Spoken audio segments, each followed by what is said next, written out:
can go. Okay, thank you. Good evening and welcome to the City of Lincoln's regular meeting of the City Council. Tonight's meeting will be televised and available on cable channel 18 and via Zoom. This evening's invocation will be given by Mark Shepard from Grace Life Church. Once the invocation has concluded, Mayor Andreatta will call the meeting to order.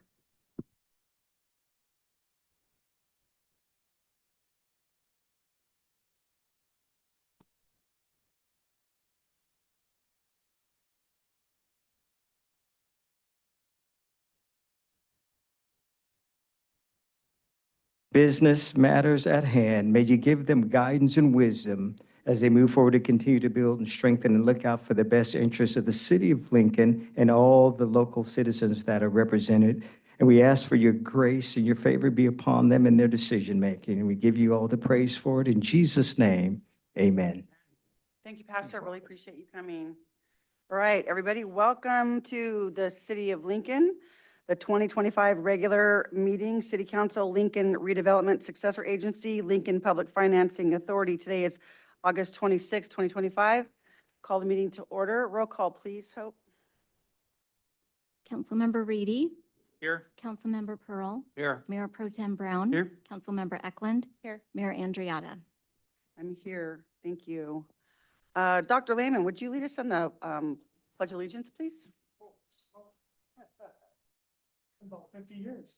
Pledge allegiance to the flag of the United States of America and to the republic for which it stands, one nation under God, indivisible, with liberty and justice for all. Thank you. All right, item 4, any agenda modifications? Do we need to move anything around on council? Okay, great. Okay, we only have one presentation tonight, and that is from Chief Mejia, and he's going to give us an update on the ranch fire incident.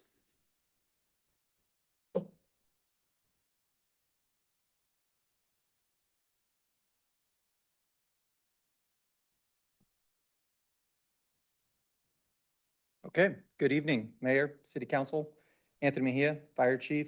Tonight I'll be giving a presentation on the ranch fire after action review. So the main thing I'm going to cover tonight is I want to kind of go over some of the details of the incident. I'm going to discuss some of the challenges that we've encountered, and then I'm going to go over some of the successful actions that we had with the good outcomes. Lastly, is I want to share some key takeaways for the community. So to go over some incident details, location came in Highway 65 just south of 12 Bridges. It happened on August 4th around 3 o'clock. It came in as a vegetation fire. We had our normal dispatch on it along with 2 Rockland units, battalion chief and 25s.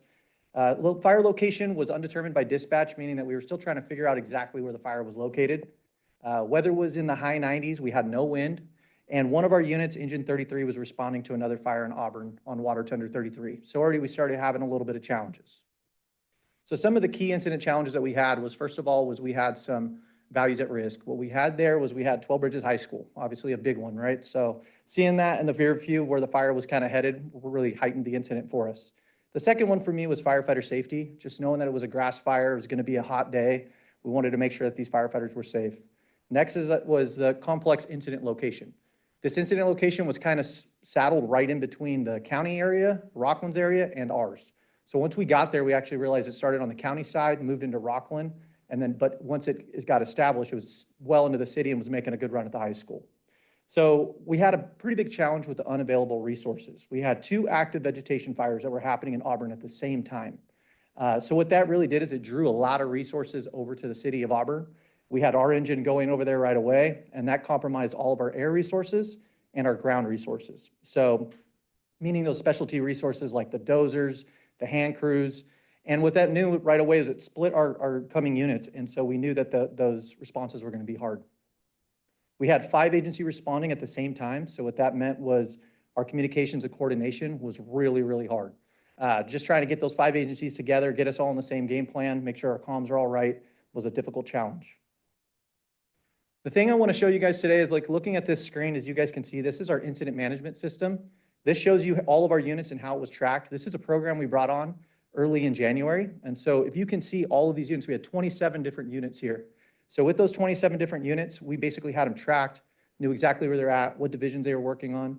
This was a big, big win for us to implement this on a large incident. The way that we've done this in the past has really been just writing it out. So imagine handwriting every single one of these units, having to figure out where they go. So having this incident management program was actually very, very big for us. So really, this is the big thing, is the successful incident outcomes.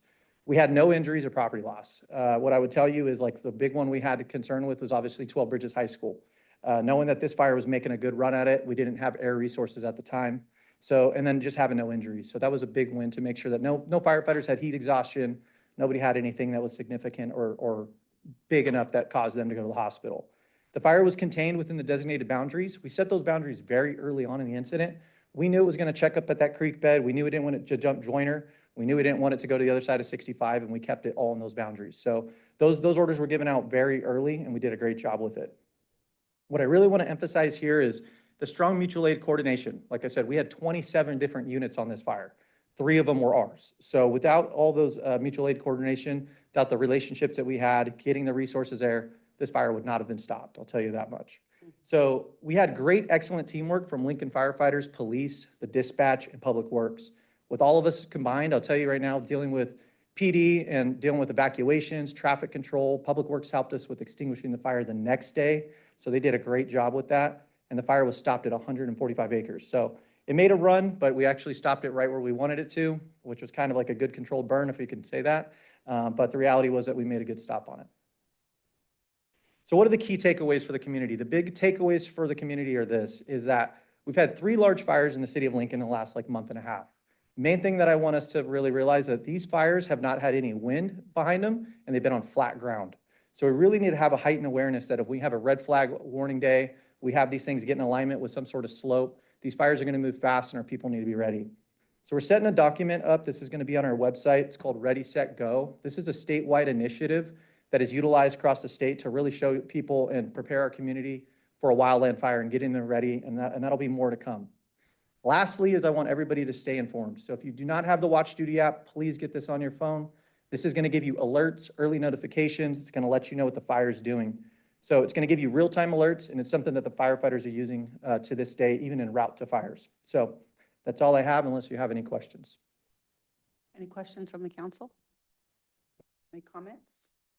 Just a comment. This morning at the Lincoln Chamber of Commerce Government Affairs, Chief Mejia made a presentation. Councilman Brown was there also.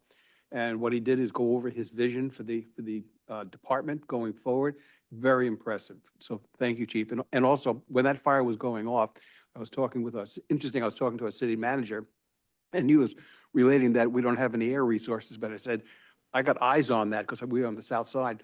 I got eyes on it. I see a CAL FIRE helicopter coming in. So that was the first time that we were able to see that. So yeah, Yeah. great job. And it took a little bit of negotiation to get that air resources over, because really all the air resources were tied up. So it took a couple phone calls to happen that we made that connection. That really goes a credit to our operational area coordinator in making those connections to get those resources. But yeah, it was good to see that helicopter in the air, believe me. Anybody else? Yeah, I just wanted to say thank you so much. We were all communicating during that time, and it was scary. And the fact that you were doing what you were behind the scenes and doing that negotiation, and I don't know how much time you guys had or how long you could hold it off, but it was amazing work and well coordinated, and we're so grateful. Yeah, go ahead. Mayor, just one quick thing you didn't mention, Chief. Could you just share just super briefly, when you and I were talking, like when it was active and live, one of the things that we were worried about that you didn't mention is, had the fire jumped Joiner? Correct. What we were worried about was, So yeah, if the fire jump Joiner we have on the other side of Joiner there across from Fire Station 35, was it just making another run? And really we're worried about that ember cast, that smoke in the sky kind of laying down a little bit. And if we started to get those spots on the other side of that road, we really were fearful that it could have made a run at some of those homes. So, I mean, that's how dicey it kind of got. Luckily, it just happened to get put out exactly where we wanted it to be. And that's kind of the win that we're going to take, so. Yeah, it's definitely a win. And with our conversation, correct me if I'm wrong, didn't you say that even with all of the mutual aid coming in and the different entities and how confusing it was, or, you know, you said it was difficult to coordinate, you maintain command, correct? Yes, I was up Yes. at the command post, yep, with Chief Dworak, and we did it together. And so, yeah, it was the thing I would say is it kind of gets to be a little bit of a power struggle when you get into those little areas where it could be Rocklands, it could be the Right, counties. Right. But yeah, we maintained control from the very start to the end, so that was a good win for us. Well, I think that, thank you for that. And it's fine, sometimes it's fine for other people to take control depending on the situation. But the fact that, we've had this conversation about the training that you have brought for the department, that they trust you and that you guys are ready to go. And so really, really appreciate that. I did have one question. The Ready Set, or sorry, the Watch Duty app that you said, Yes. is that something new or have we had that? Because I've not been familiar with that episode. Yep. So that app's been out for a while, but Okay. it's really kind of developed and hit its peak, I'd say about a year ago. And Okay. that's when they tapped into all the local fire cams. Okay, So it has that really quick alerting aspect to it, plus a lot of scanner people are on there. And so what they're doing is they're hearing real live information and they're putting out what the incident commander is saying in real time. So it's valuable information and it's going to be, it's the best thing out that I can see that can warn people in advance for wildland fires. that's good to know. Thank you very much. No problem. Appreciate it, Chief. All right, thank you for that. All right, we are on to item 6, public comment on non-agenda items within the subject matter of the council.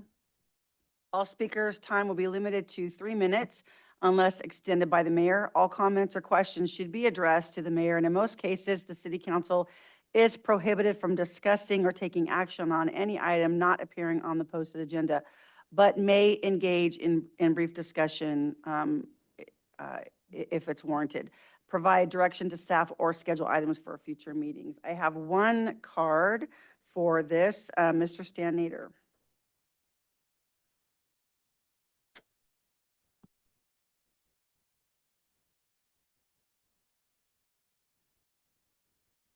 Madam Mayor, Council, my name is Stan Nader. I live in the 12 Bridges area. On Friday following the last city council meeting, I received an email from the city manager with links to the CIP tracker and 2017 Water Master Plan, which I had requested. After reviewing the CIP tracker document, I found only 2 projects related to water. Several water line projects in downtown Lincoln and the replacement of water meters at Gladdy McBean and the wastewater treatment plant. Unfortunately, these type of projects do not enhance the city's ability to distribute water throughout this rapidly growing city.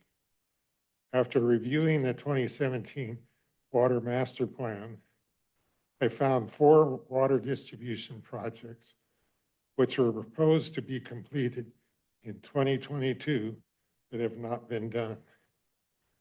The 2017 Water Master Plan began its formal review in 2014, so it took 3 years to complete. I'm not aware of when the city has started its current update, but it's clear the process is very complicated and requires coordination of a number of consulting firms. When I was on the city council during the time the work was being done on the 2017 update, I questioned the lead consulting firm why it was taking so long. And they told me they needed information from a supporting consulting firm that was working on the update. The lead consulting firm told me the city had the information, but was withholding the information from them.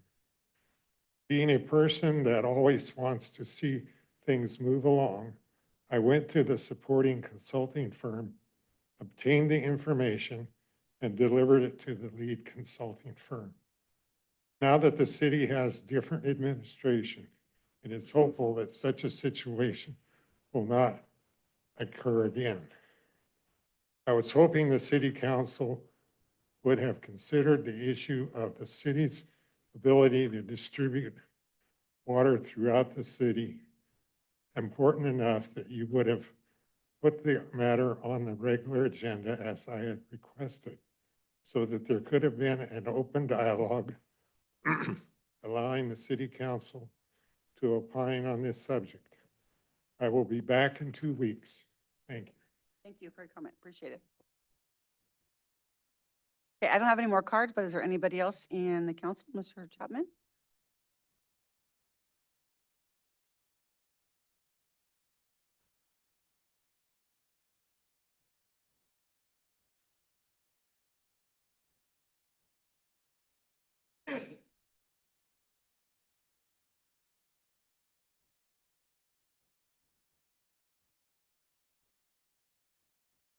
Oh,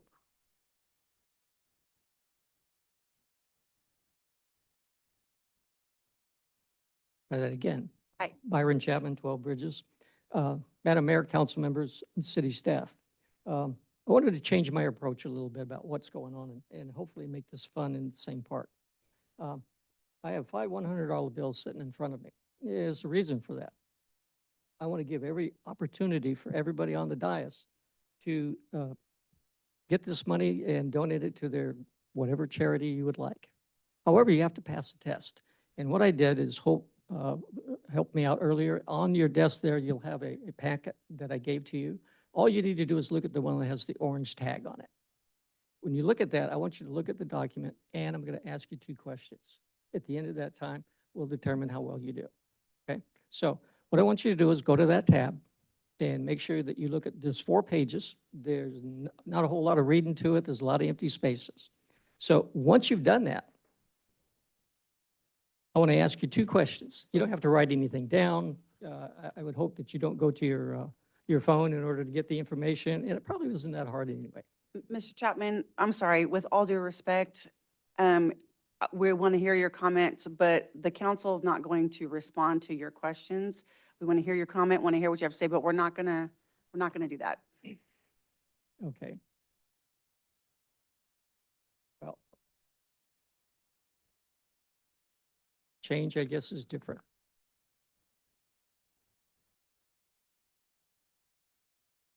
You still have 1 minute and 20 seconds if you want to finish. Yes, I will. Essentially, what I'm trying to get across to the council and to everyone else, if you do look at the documents that I'd sent out before you, it's a copy of the ADA guidance, and they use the term complaint form. I don't necessarily care for that, but that's what it is, I guess. And looking at it, the information that's missing is the ADA coordinator's name, email address, phone number, where they work. I went onto the form. I was going to download the form, but there was no name. What you have in the packet that I gave you is 2 prior ADA coordinators that worked for the city, Ray Leftwich and Gary Eide. And they also have the complaint form. All I wanted to share with you is that on both of those forms, what you'll find is each of their names, a stamp, their email address, where they work, and how to get a hold of them. You don't have that on that form. I went to the ADA transition plan. I went to try to find out who that might be. The name that I found was Ray Leftwich's. My point is, the system is a little bit broken. It's not destroyed, but it is broken. You've made it much harder for somebody to contact the city with these issues than you've made it easier, and that's a shame. Thank you, Mr. Chapman. Ms. Mollenkopf, didn't we establish last time that Will Foote is our ADA coordinator and that information is available? We did, Madam Mayor. So Will Foote is our Chief Building Inspector. He is also CASP certified. The reason our system is set up the way it is compliant, but when an ADA request comes in, it is disseminated to multiple departments who may have responsibility for those, whether it's engineering, public works, my office, and then also Mr. Foote. And so it's a multi-task team that takes a look at these complaints when they do come in. Great, thank you. All right, anybody else in the chambers would like to make? And a I public- might add, our ADA transition plan is also currently under review and will be coming before the council relatively soon, once it's complete. Great, thank you, appreciate that. Anybody else want to make a public comment that's not on the agenda? Go ahead, sir. First it's sir and now it's, or no, first it's Dr. Lehman and now it's sir. Hello, friend. How are you? I'm doing well. How are you? Good. Good evening, everyone. My name is Steve Lehman. I've been a Lincolnite for 24 years, and I've worked here for probably just as long. Anyway, this is my second city council meeting in as many weeks. I wanted to follow up with a couple comments that basically presented themselves since the last time I was here. All right, so dear city council members, following recent comparisons made during the last city council meeting, specifically likening me, my business, to a barber shop, I felt it was important to clarify the nature and purpose of my practice. My business is not one of convenience. I do not provide facials, haircuts, coffee, alcohol, nor is it a food establishment. Rather, my business exists to serve individuals who are dealing with pain, injury, and/or disability.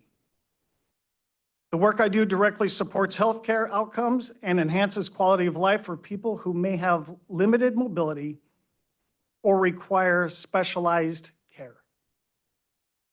Comparing my practice to a service-based retail business overlooks the critical difference in my purpose and my clientele.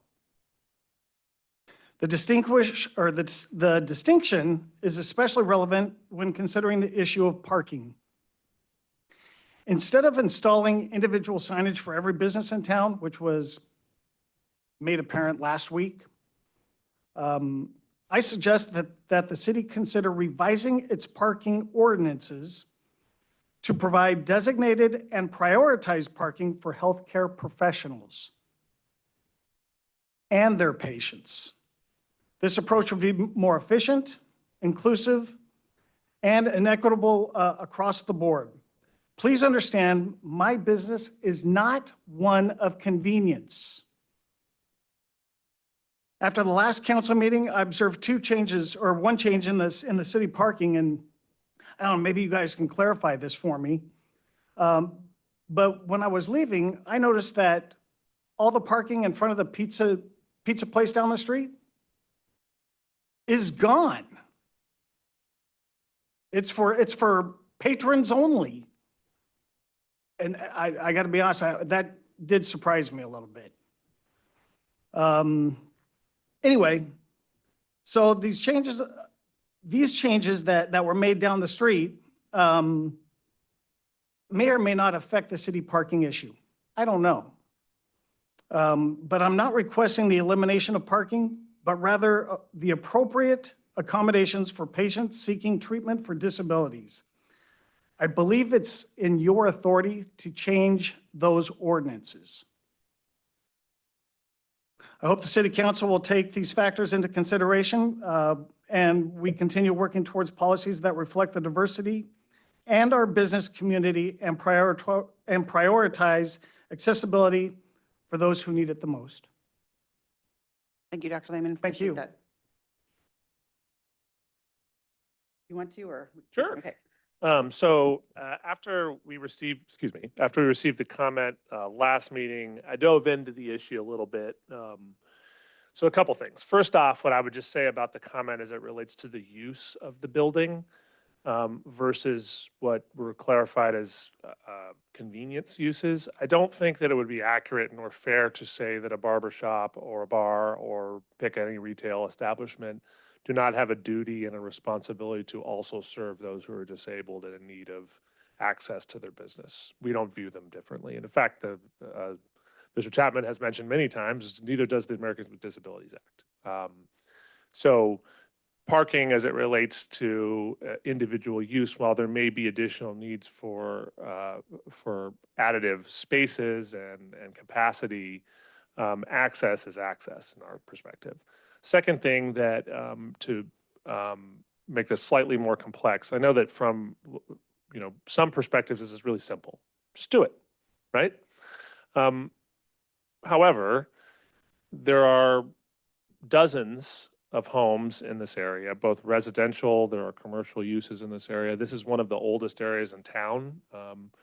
This roadway was probably built somewhere over 120 years ago. The city taxpayers that have been here for a very long time have paid for those spaces. You'll notice that if you drive in the downtown area, I'd say probably 2 of 5 homes have a standalone garages, and most of them depend on street parking because that's how homes were built in those days.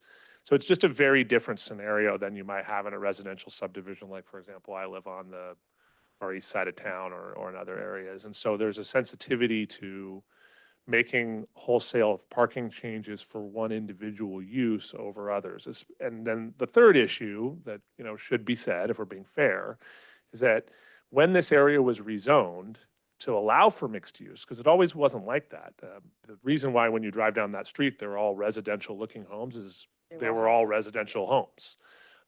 Was this idea that office type uses, of which medical uses do fall into, were symbiotic to a residential neighborhood and could get along in that environment versus, you wouldn't typically place a bar, for example, or a nightclub in one.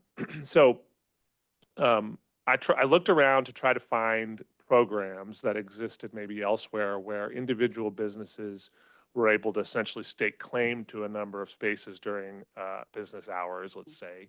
And I had a really tough time finding it. That doesn't mean that we can't do it. The concept that Dr. Liepman mentioned about essentially what he's mentioning is a permit program, and there are many cities that have that. And the question is, how do you roll it out? What does it cost? How do you enforce it?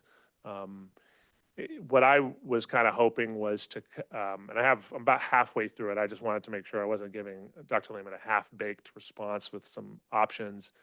I think there's probably a couple of possibilities that we could look into that might get if the goal is to provide slightly more parking than he already has in the back of his building and a little bit better access from the front. There probably are some treatments that we could go through that do that. From my perspective, since I'm here to provide my own professional opinion about this, I'm not sure that cordoning off those specific uses for one specific business is a good policy decision for any elected body to make for a few reasons. The first is that businesses come and go. They just do. And so the question is, and how do you equally apply this standard to a variety of other medical uses and other uses that exist up and down that block? We do have a duty to try to be as fair as we can. Second thing I'll mention is that we want to make sure that we're also not impacting people that are adjacent. And you can imagine that if you're a neighbor and this happens, you're going to be, the next phone call I'm going to get is from the neighbor across the street that would like to make sure that those spaces are split off for them. And they could make the argument, well, look, I mean, I've lived here for 30 years and I've been paying taxes, and shouldn't I have spaces right in front of my house that only I can use? So it's not that it's an unreasonable request, it's just that applying it is very difficult in a neighborhood like this.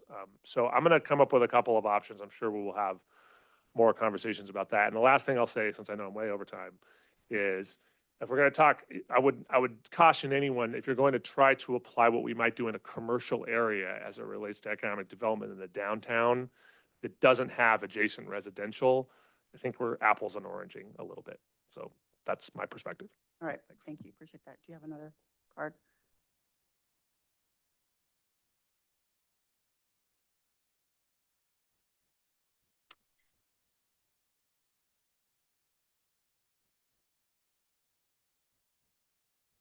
What's that? Thank you. Oh, you're welcome, thank you.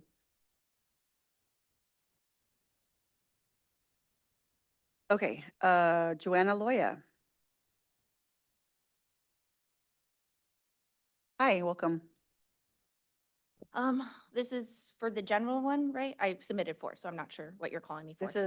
is public comment on things that are not on the Okay. agenda. I apologize. I'm a little rusty from public Okay. speaking, and then I just haven't been to a council meeting probably since I was in my teens or in high school. Trying to get more involved here. And I guess, so my first public comment is actually a complaint Okay. about the DUI stop point that happened this past week. I would like to make a complaint about Officer Vega, badge 38, and Gene Wagner, the volunteer that was assisting him as well. When I declined the pamphlet, they proceeded to throw it in my car. I had to tell them to stop. Please don't throw this pamphlet in my car. I do not want this. They both smiled and got a laugh out of it. That proceeds to tell me that this officer would not do anything going forward if anyone else in his ability were to make this same thing. That she's above the law, that she could assault me, that she could throw things at my car that I did not want, and that it would be okay. This was after working a 12-hour shift at the only Michelin Bib Gourmand restaurant in Placer County. It was very, very disconcerting. And this is not the first DUI checkpoint. This is the second one within a matter of 3 months. And I just want to know, why are the DUI checkpoints always in the middle of downtown? Why are they not in 12 Bridges? Why are they not out by the casino where these are happening? You can literally go into the police and link log and you can see where DUIs are happening. These DUI checkpoints are not preventing DUIs from happening. Plain and simple. They still occur. They still occur at a high rate. We need to do something different. Education is the way. We need to educate people about DUI checkpoints. We need to educate businesses. And we need to educate our officers in what is correct and not correct behavior. Thanks. Thank you. So just for your information, the DUI checkpoint that was right before this one a couple months ago was in 12 Bridges. In fact, we've had 2 in 12 Bridges so far. Yeah, there's Yes. been in downtown Yes. both times. There hasn't been any in 12 Bridges reported. Then when I looked it up, Nope, that's not true. I actually was there. I volunteered at the 12 Bridges one. I've done it a couple times. So it was just a couple months ago. and they're Yeah. still happening, yes? What the, DUIs are DUIs. still happening. So there's no actual evidence to prove that the DUI checkpoints are preventative measures to actually prevent DUIs. Yeah. That is what Well, I'm stating. and I appreciate that. I think that the And that's what evidence I- shows I too. think If you that were to the- look at statistics, that educating people, I even put- young thank you. people at a young age Okay. about Thank you. drinking Yep. is the most important. Well, I think the point of the DUI is education, but I appreciate your comment No, very it's much. to arrest people and to catch them. Okay, thank you. Appreciate Yeah. your comments, and I'm sure that Chief will take that under advisement. And I just do have one question for you. You mentioned the helper that was with Officer Yes, Vega. Was Gene that Wagner. Gene Wagner? Was he with the chaplaincy? Well, Or was- please don't assume that it was a male. It was not a male. Oh, okay, I apologize. Yeah, it was not a male, so assuming that it was a man helping is very sexist. Okay, sorry. Yeah. I'm just trying to help you. I'm trying to get information Not so I can help helping me. you. Okay, Um, okay. One thank- way to help me is you thank could you. have just asked me who the volunteer was, and once again, the name was Gene Wagner. Okay, thank you for your comment. I Yeah. appreciate You're that. very welcome.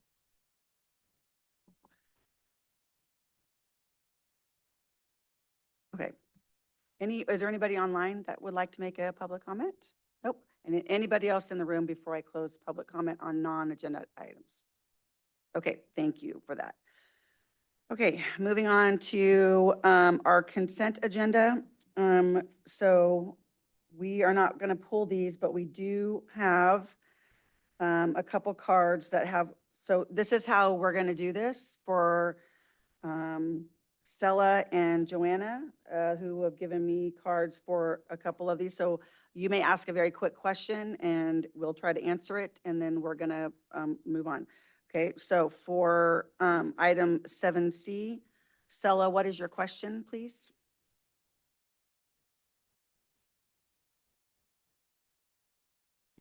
Hi, Madam Mayor. Right. 7C is the grand jury, and the question the grand jury put in place is asking about ethics compliance training within these multiple cities of Auburn, Colfax, Lincoln, Rockland, Roseville, and the town of Loomis. And I just wanted to find out if anybody in the council can speak a little bit more to that consent item that is being placed to approve. I did print out and read our deputy attorney, I guess, Christy McKinney's finding and analysis, but I didn't go into the details of what she wrote in response to what our answer was of our compliance to whether or not we are adherent to compliance. And I would think also if that shows a report of multiple pages, how we compare to these other cities. I think it's simple to say, yes, we're compliant, but I would like a little bit more understanding in how the grand jury is coming forward with this information and what we're saying and why or how we're showing our compliance. Yes, we are compliant, but go ahead, Ms. Mollenkoff. Yes, council members. So I actually drafted the draft response to the report. It is actually available to the public as an attachment to the agenda item, and it's a click-through link now. And so it was readily available to Ms. Greenhouse for her to review. If she was able to find the staff report, there was a link below. She could review both the findings of the grand jury and then also our response, which indicates that not only are we believe ourselves to be fully compliant, but we do have some additional measures that are in place by the city clerk's office to make us even more transparent than what is required by law. When it comes to what other cities are doing, I do not believe it is within our task or responsibility to answer for what other cities in Placer County are doing or responsible for. Hey, Ms. Loya, do you have a question on this? My question is, what exactly is the ethics training? Because that wasn't included in, I believe, in any of the documents, is what ethics training are we providing to city workers? And how does it outline? And is it available to the public so that we can also see what they're? Any member of the public can go to the FPPC website, that is the Fair Political Practices Commission, and you can click on AB 1234 training, and you can take it yourself if you'd like to. 1, 2, 3, 4. Okay, and while you're standing here, go ahead and let us know, what is your question for item 7F? Yes, item 7F. It's talking about, I live on 7th Street, so this deeply affects me. My question is it's going to see how many lights we need, because of course there's all those new housing developments that were just put in over there. So of course we're gonna need new lights and we're gonna need better streets. Should have been thought of before we did the housing development. However, my question is when are the roads going to be repaved down 7th Street, East Avenue, and Lincoln Boulevard? When will the ADA curbs be complete down 7th Street? We don't have one complete ADA curb that connects to another. No one with a wheelchair can actually go down 7th Street by themselves if they wanted to. They would need someone to help them, which I think is against the ADA. There's no lighting down 7th Street either. It's deeply dark. I didn't see anything in the 7F for that, so I was wondering if that was also going to be included in there.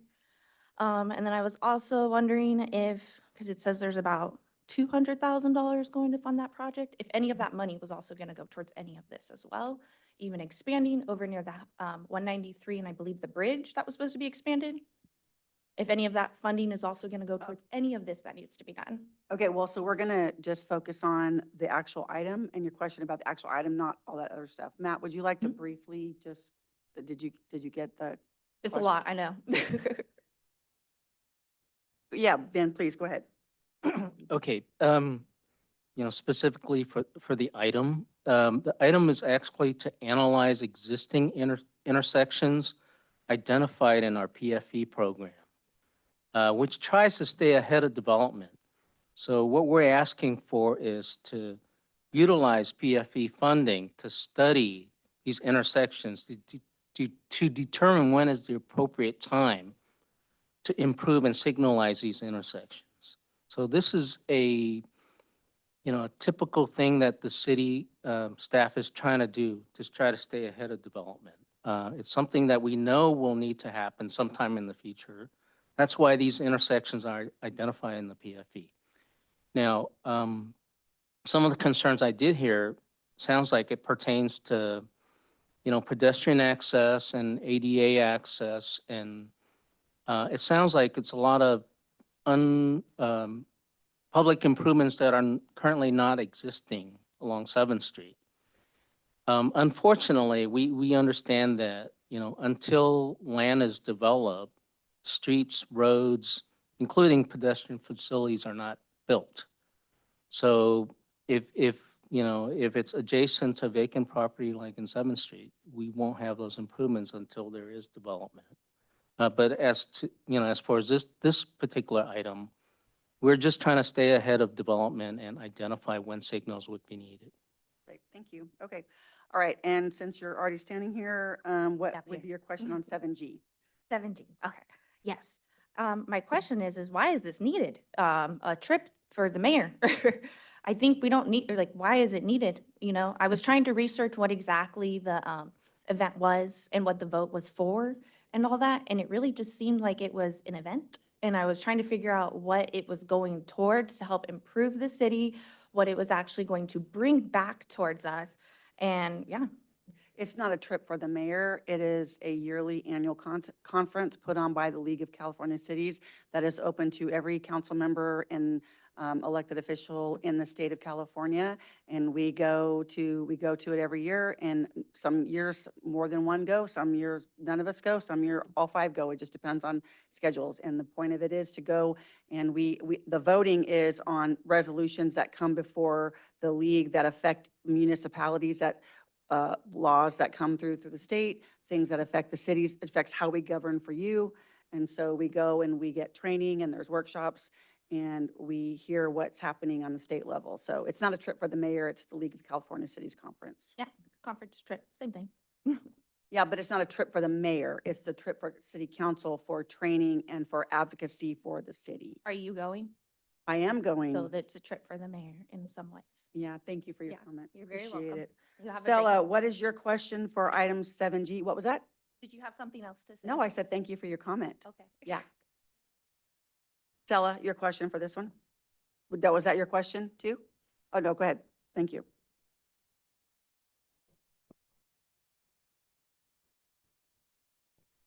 This is the last time I'll get up for this agenda. I do want to make a comment about Wings and Wheels. It was wonderful, so thank you for that.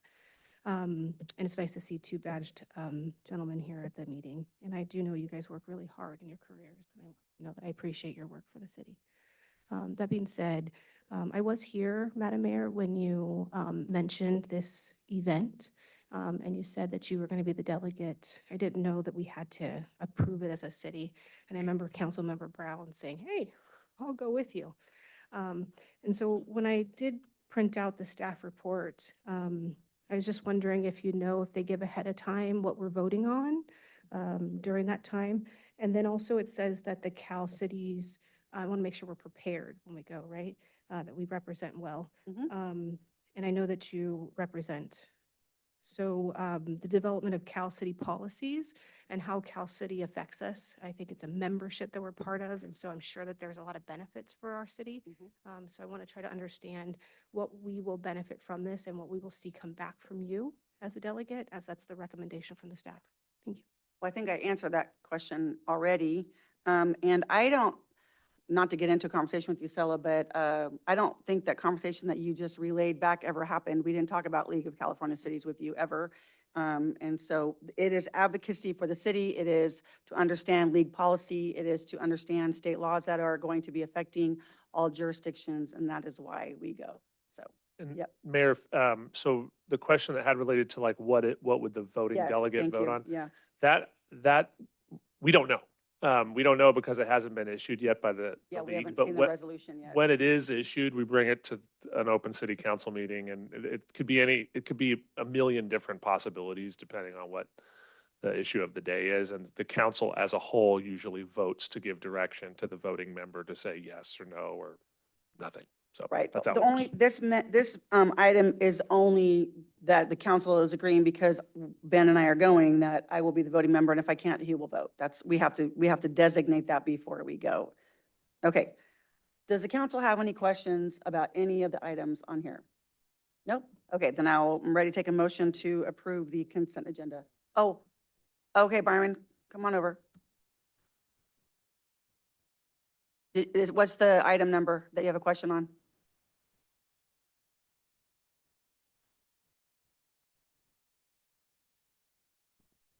Byron Chapman, 12 Bridges. I was trying to make a comment regarding 7F. Okay, Unfortunately, my hand was up, I'm sorry, I didn't see you. and it concerns me that I just heard 7th Street has ADA issues. And the answer to that was, until we get either the funds or do work in that area, we're not going to do the cutouts. I know 3 people over there very closely. Don't be surprised if I happen to go down and see something that the city should have already taken care of. I'm just looking at, it's a good thing you guys didn't make any response to my question, because you sure did it to a whole bunch of others. And all you have to do, you don't even have to take my word for it. Just roll back the tape. Thank you. All right, I'll take a motion to approve consent. Second. Okay, Thank you. Councilmember Pearl, Yes. Councilmember Reedy, Yes. Mayor Pro Tem Brown, Councilmember Eklund, Yes. Mayor Andriana. yes, thank you. Okay, we don't have any public hearings tonight. We're going to move on to item 9, general business. 9A, Lincoln Public Library Funding and Community Aspirations Report from Constructive Disruption, Inc. Catherine. Yes, good evening, Council. Catherine Hunt, your Director of Library Services, and I am here just very briefly to introduce to you all Stephanie Chase of Constructive Disruption, who has a short presentation for you. Starting in November of last year, the library contracted with Constructive Disruption to do an assessment of library services and community outreach for library aspirations. This was triggered by both the council's strategic goal to do an assessment of library services now and for the future, as well as by Sierra College's notice that they were removing themselves from the joint use agreement governing 12 bridges, resulting in a upcoming revenue decrease to the library, given their portion of the joint use. So between December and May of this year, myself, several of my staff, our planning committee worked with Stephanie Chase and her team to conduct that community outreach. They did quite a review of other city and library planning and historic documents and synthesized the document that was in your agenda packet. And I have Stephanie Chase here. She has a short presentation overview, and then if you have any questions about that document for Stephanie or myself, we would be happy to answer those questions. Thank you. Great, thank you. Thank you so much, Catherine. I'm just going to bring up my screen if I can, if that's okay, so that I might show my slides. Yes, please, thank you. Great, thank you. So again, good evening. Thank you so much, Catherine, and thank you, Madam Mayor, and to the council members for your time this evening. As Catherine mentioned, I just wanted to give a brief overview of that report we completed for the library. Want to give a little shout out to the project planning team that Catherine mentioned.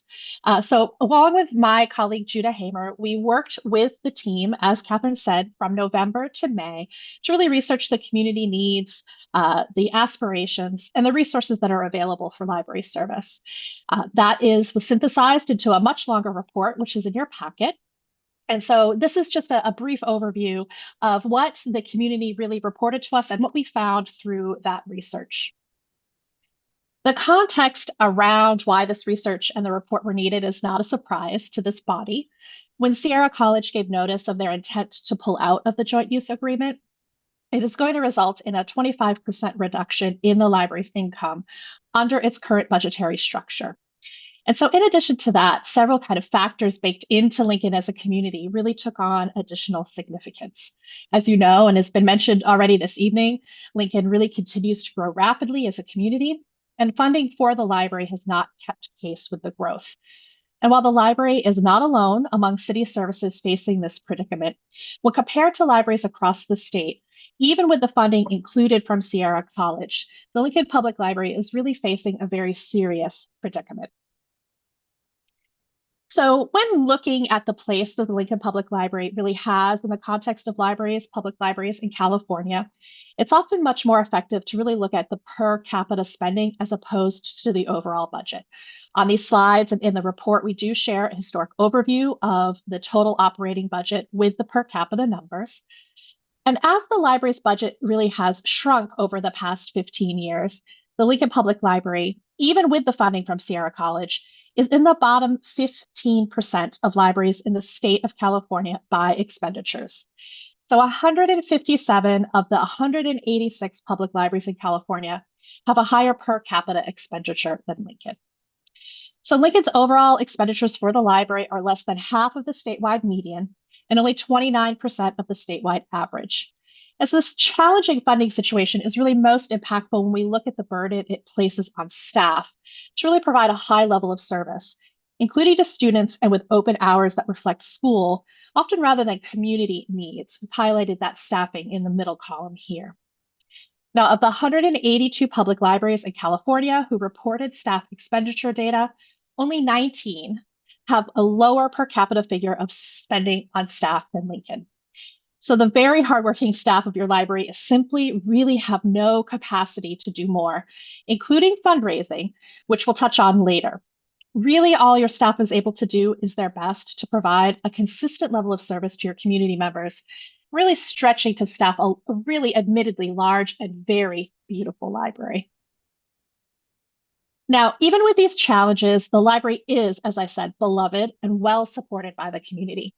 Community members expect library service, and they expect it at a level the design and the size of the 12 Bridges location suggests. Community members really want to see access to library services throughout Lincoln, including through mobile service delivery and in downtown, and they want the library to be open more hours at the 12 Bridges location. Now, within this context, as the library and the city work to develop next steps, there are really just a few options available. This is really what's highlighted and outlined in the report. So the library might redevelop its profile of service in the loss of service model that's on the left, or it might maintain really the status quo, which is in the middle here, with a commitment to that the city and the school district will collaborate on resolving the funding shortfall. So I'd like to touch on these three options and note that the loss of service path is really the option the city is currently really has the library on, even with with that bridge and gap funding. So service at this level, if what Sierra College has really contributed is not permanently resolved, it will really result in a 40 to 50% cut in the staffing and therefore in the open hours. And the school district will need to find other ways to provide access to the space and the collections for its students. So I admit this is a drastic and it is a difficult picture, but it is the current reality. Now, if we move to the second option, which is to maintain the status quo or to maintain the service that the library and the community is currently offering, this really requires the city to pick up the gap or the bridge funding on a permanent basis. And what's really essential to remember that funding the status quo is realistically a commitment to a gradual and continuous erosion of services, as funding and resources will continue to fall behind community growth and expectations. In order to maintain the current level of library service, as incomplete as it is in meeting the varied needs of the student population and community members, it really requires the library's already thin budget to grow according to the pace of inflation and of Lincoln's population growth. Now, for the final option, to find a partner who might replace Sierra College, we feel it's important to emphasize that this is unlikely to result in the opportunity for more hours or expanded service. Any partner coming in at this level of support will really expect services commensurate with their level of support. And this means the library is at best still functioning under the status quo, but is really more likely to feel at least some of the drastic effects of operating at 75% of its current budget. One last element makes the option of adding a new partner less attractive, and that's that resource allocation for this project, for finding a new partner, would really need to start now if there's any hope for it to be in place in 2 years, when the city's current bridge funding commitment ends. That means effectively the library will have to operate at this 75% level until this partnership is built up. And without an increase from the city and the school district to avoid further erosion of service, the gap to fund is actually more substantial than that 25% amount. Significant staff resource would also have to go into finding, cultivating, and establishing such a partnership as well. Staff time, which is not available in your current staffing model.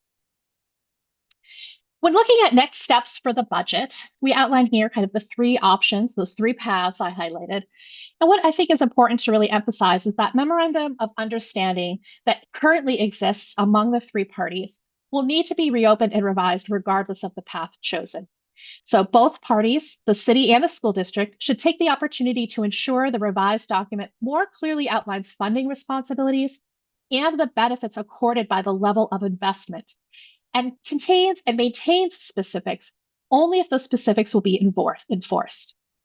In the context of the current funding formula, 85% of the services provided the library should directly benefit the Lincoln community, and 15%, which is the level of funding provided by the school district, to support the school and its students. So that would be allotment in accordance with the level of funding. As I mentioned, staffing is a challenge. In its current state, the library has additional challenges beyond those hours of access. Recent years have had as high as a 100% turnover in part-time staff, those working under 20 hours a week. Part-time staff are critical to ensuring a variety of library hours can be offered, and each staff member represents an investment in training, confidence, and expertise that is lost when they need to be replaced. When we look at content, access to the library's collection is of great importance to the community, but is currently funded in an impermanent and unsustainable fashion. While the library collection looks incredible, there are so many resources and choices visible when entering and exploring the library. The collection is rapidly aging, and it contains materials intended to support Sierra College students. If the collection were to be right-sized, it would be significantly smaller. Finally, in its general plan, the city lays out a picture of what it hopes the community will look like in the future. The vision of the plan with its village-based model is very much in line with community member aspirations for the library.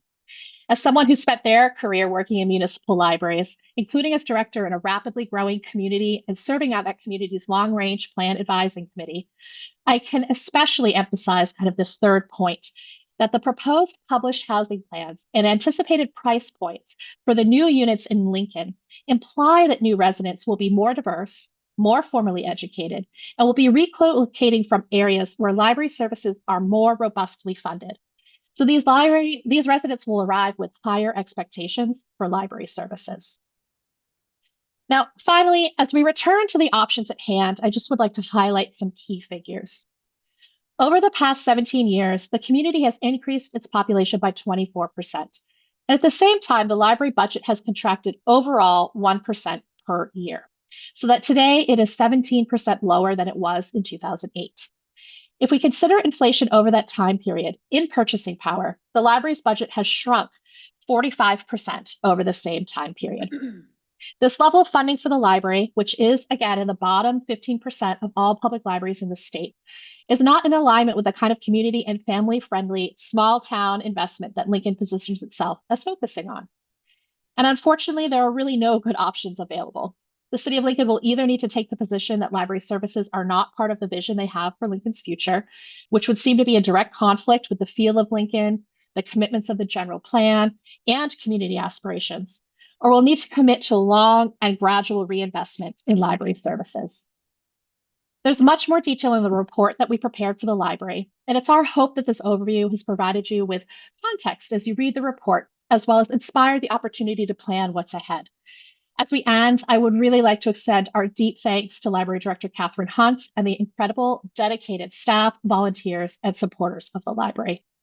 And if there's time, I'm happy to answer any questions that you might have. All right, thank you so much.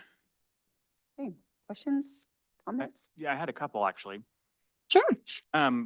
You mentioned a bridge funding commitment ends in 2 years, right? You made that comment? Mhm. What bridge funding and what commitment? Because I assume that's general fund and that would be us. And I don't remember us saying one way or the other that we were going to stop funding the library in 2 years. Yeah, I don't remember that either. I think So it I'll was try- more. Go ahead, Catherine. I think it was more that when I came and gave a presentation to council about this earlier, there was strong instructions that in 2 years to pursue alternative funding mechanisms. And so that we did have from the general fund that gap filled in the 2-year budget that council did just approve. But that, yes, over these 2 years, we were seeking alternative models. And at that point would be in the next budget cycle, assessing that. Okay. So we committed in the budget to 2 years, which is essentially what she's saying. Okay. It's a nomenclature thing, I think. Okay. To make very clear that we did not say at the end of 2 years, we're pulling the plug or anything along those lines. Absolutely. Yes, thank you.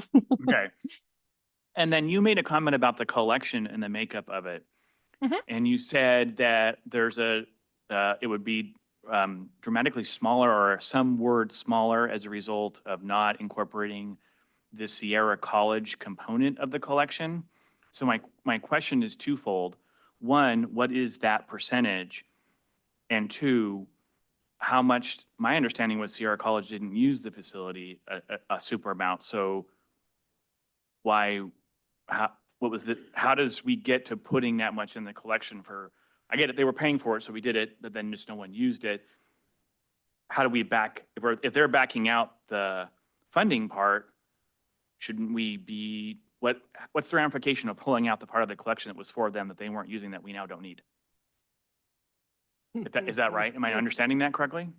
Yes. So there is a significant part of our nonfiction collection, which is a significant part of the collection, probably solidly 30 to 40% of our nonfiction collection is underutilized. That was added to the library as part of the opening day collections, which had their own financial negotiations in the MOU when the library opened. So those opening day collections were really more part of the construction and opening costs of the library.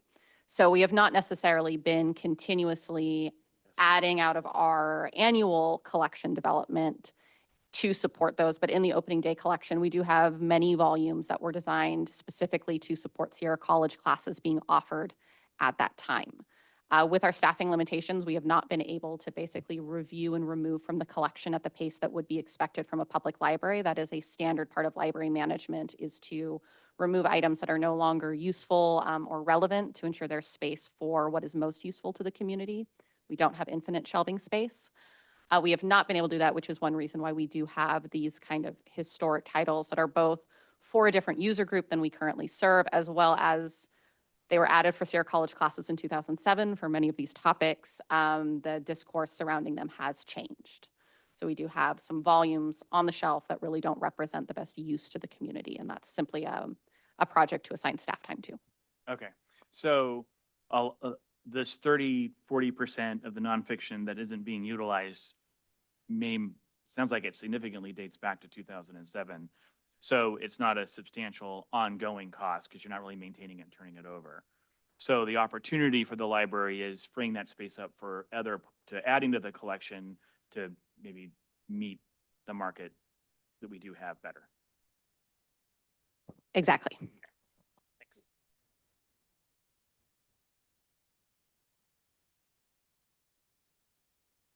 Sorry, we do have one card, and then I'll open up for everybody else. Lynn Snyder.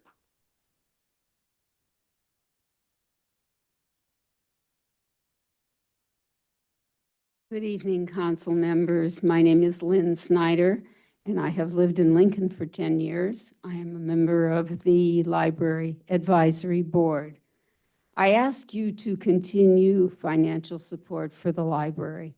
I understand we're in a 2-year budget cycle, but this kind of matter is a long-term life of the city issue. What makes a city a place where people want to live and work? It is the quality of life that makes a city desirable. A fully functioning library is a physical and social essential service that a city such as Lincoln must maintain and financially support forever. A library adds value to residential property by supporting good schools. A library is a haven for youth, children, and families to meet, experience joyful and educational time in a welcoming, safe, and stable environment. The Lincoln Library and its dedicated staff and volunteers provide essential services to our residents and regional community. Every great city has a library. Lincoln is a great city, and it must financially support a great public library, the Lincoln Public Library. Thank you. Thank you. Appreciate that. Any other public comment on this item? Okay. Just to speak to it, I'd like to give testimony. I'm a product of the Lincoln Public Libraries. If it wasn't for them, I would not have been able to get into college and then go to school. We grew up and we weren't able to afford a computer. I used to have to walk down to the Carnegie Library every single day to go do my schoolwork after school. Luckily, my mom was the children's librarian there. She helped start the children's summer reading program that still goes on to this day and helps kids throughout this town. And that is where I wrote all my essays. That is the only computer that we had growing up, where I did everything at that library. And myself, my sisters, we would not have gotten to college if it wasn't for the libraries in Lincoln. So I highly encourage people to continue to support them, because it's one of the only ways that people from lower incomes can further their educations and go further. And we do have a huge problem of that in this community. Okay, thank you. Appreciate that. We absolutely do support the library. Any other public comment? Anybody online? Hope. Okay. Bring it back. Okay, so are you looking for just the direction, no comments? No, not really. So this sort of happened, I think Catherine and I joked about it a few times. It sort of happened in reverse for us, unfortunately. So Sierra College pulls out. She and I had been talking, we knew it was coming for a long time. Finally, it actually happens. Then you may recall we have at least one, if not two, meetings about the library and sort of the impending shortfall that we have. And council kind of dove into a lot of this same information. This is much more specific and data-driven, but it was just that you may recall that the council's direction at that time was, let's focus on what we need to do as it relates to the general fund's finances, and then also let's seek opportunities where they may exist to supplement the library partnerships, et cetera. Thus far, we haven't given up. We have not sourced any reasonable, significant partnerships that would jump in a la Sierra College. And I don't want to speak for you, Catherine, but I think that it's unlikely we are going to find a partner like that. We might find a couple of smaller ones that fit, but one of the things, and Catherine can speak to this more, is she has a really interesting job because she has to provide the service that is her core responsibility, and that she has to figure out a way to also collaborate and provide space for these partners to be able to do what they need to do in the space. And that it's kind of like air traffic control, sort of, I would imagine sometimes. So we're going to use this report as, for what it's intended to be, which is data and analysis, as we kind of try to design our way out of the hole that we're in. The bottom line is that Catherine's department is no different than recreation, is no different than fire, is no different than police, and a few others that are generally funded. It's a general fund problem more than it is a library problem. I will say one thing, though, because Councilmember Pearl brought this up to me, and I think that it just is worth saying. When you see data that was shared about us having a lower per capita share compared to other areas, when I read the report initially, I was like, I'm sure like everybody else, that's a bummer. I wish we were putting more into it. And Richard said, well, maybe, hey, maybe you're thinking about this wrong. The library gets rave reviews. It provides an amazing service. We hear generally 100% positive things about the library, and it's not as open as we'd want it to be, but it's pretty open. Isn't it great that we are providing such an amazing service at a lower price point than virtually every other library? That doesn't mean that we shouldn't put more money into it, but I think it just speaks to some really good administration that are going on over there. So thank you for that. Madam Mayor, if I could just add to that a little bit, and going back, and I love the report because it is data-driven. There's a lot of great information over here. I'm looking at some of them where it's comparing Lincoln Public Library to the statewide median, where library visits per capita, we are 4.0, and statewide average median is 2.1. Collections per capita, 2.1 versus 1.8. Content use per capita, 5.95 versus the statewide median of 4.12. So that means people are coming back. If they weren't satisfied, they wouldn't come back. So I think, exactly what you're just pointing out is that we're doing an incredible job with the resources that we have. And when I look at statewide averages, now we're comparing ourselves to Los Angeles County, a lot of legacy libraries, they're incredibly difficult to maintain, all those other good stuff, where we don't have that because ours is a new state-of-the-art library. But I think in some of the things that we're doing, we're obviously doing and responding to our clients very, very well. And sure, we all want to be able to put more resources into the library. It's a matter of how we go back and doing it. It's very unfortunate that Sierra College pulled out, but it is, and we just have to pivot and move forward somehow. Thank you for that.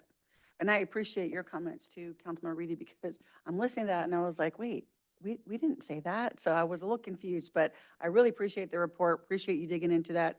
Thank you, Catherine, and for all your work and just good data to move forward on, right? Great, awesome. All right.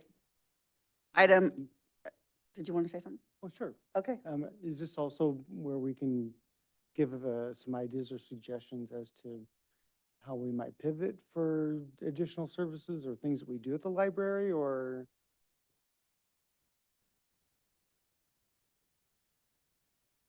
Oh. Gotcha. Okay. Okay, then no big deal.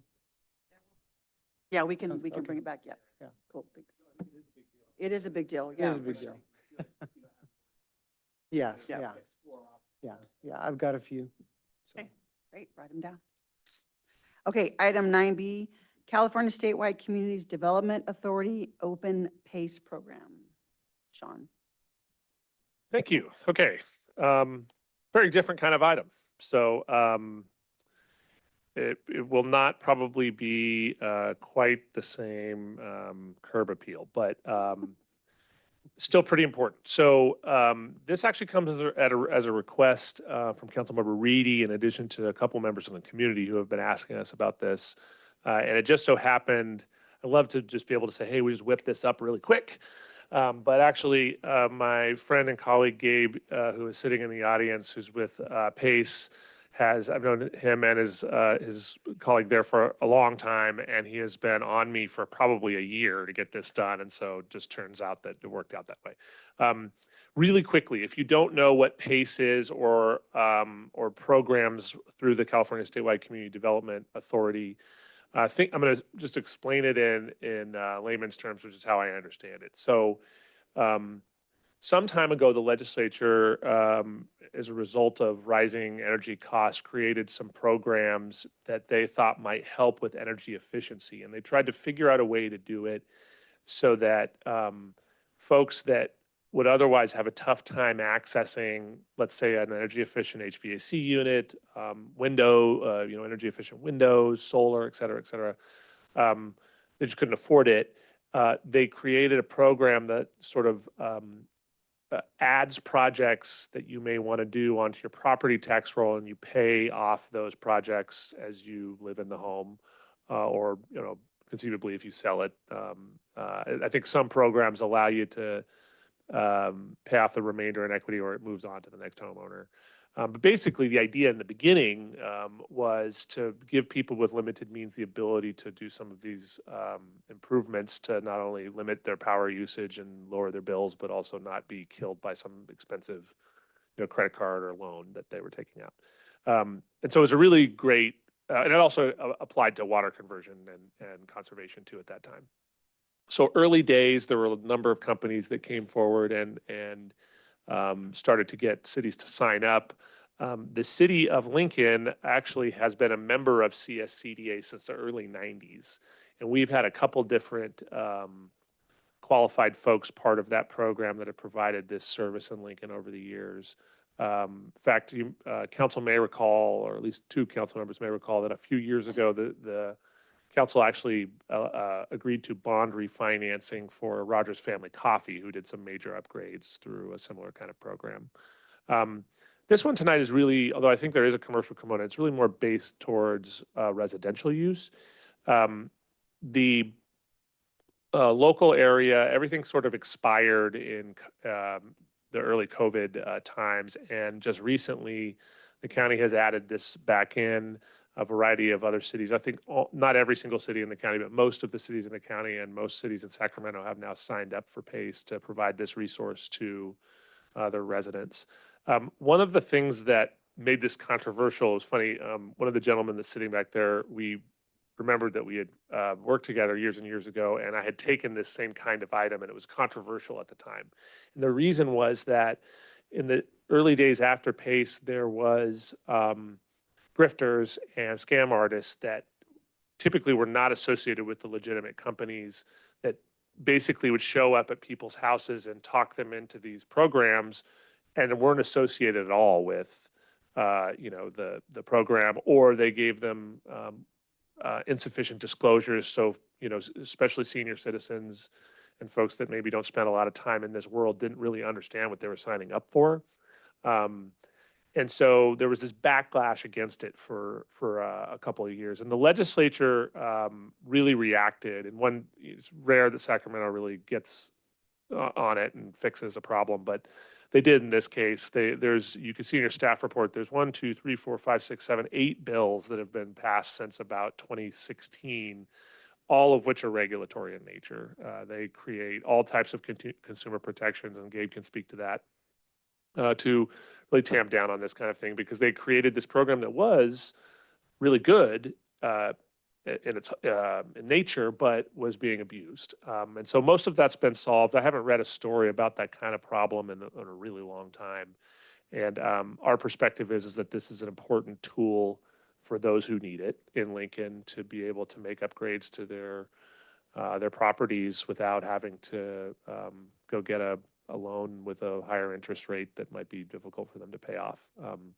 So that's sort of a PACE program in a nutshell. And what you're doing this evening is you're simply allowing PACE as one of their qualified vendors to operate here in town. And we don't have much to do with it after that, to be honest with you. So I'd like to invite, if it's okay with you, Mayor and Council, Gabe, to come up and share. Maybe, Gabe, you could share a little bit about the regulatory tweaks and changes so that people just feel a little more comfortable with consumer protection. Yes, thank you, John, and thank you, Council. So to speak about the regulatory regime that the state enacted onto PACE. So back in 2017, the most comprehensive bill there was AB 1284. It created the state's Department of Financial Protection and Innovation, the DFPI, as the regulator of PACE. PACE is now regulated like all the other financial institutions that are regulated by the DFPI. We have to undergo audits, have mandatory reporting to them as well. Any contractor that works with us has to register as a PACE solicitor or PACE solicitor agent with the DFPI, has to undergo a mandatory 6-hour training. In that bill, there was also comprehensive underwriting that had the ability to repay as one of the underwriting prescriptions with us, where we have to verify a homeowner's income to even be able to qualify them for the program. And so I don't think we have a whole lot more to add to that unless you have specific questions for Gabe or I, and be happy to answer them. Questions? Excited that we have the opportunity to add that to ability to do stuff for their homes. Just one question, just out of curiosity. When a homeowner comes to get funding for it, does that go against their credit rating also, because it's going against, because it's going on a secured tax roll? No, it does not. One of the unique features of PACE is that credit score is not used, and instead it's based on equity in the home, and that enables homeowners who have a lower credit score to be able to affordably finance these. Good. Great. Thank you for that. Okay, public comment on this item? Anybody have any comments? Anybody online? Okay, thank you so much. Really appreciate the information. Thank you. Okay, item 9C. You need approval? Oh, are we approving this? Oh, I'm sorry. I'm sorry. If you'd Here, like I to. think you're just information. Yay. Yeah. Okay, motion. I'll move adoption of 9. Second. Okay, roll call, please. Thank you. Councilmember Rady, Yes. Mayor Pro Tem Brown. Yes. Councilmember Pearl, Councilmember Eklund, Yes. Mayor Andriata. Yes. All right, cool. All right. Item 9C. Appreciate it, guys. execute construction contract and construction management and inspection services contract for Community Center Park Phase 1 Capital Improvement Project. Araceli. Good evening, Mayor, council members. The item you have before you here is the execution of the construction contract to move forward with the Community Center Park, which has the skate park component to it. In addition to that, part of this Phase 1 park for the community center will be adding fencing, walkways, and utilities, including storm drain, water, and pathway lighting. So that's all part of this. And the skate park itself is about 16,000 square feet.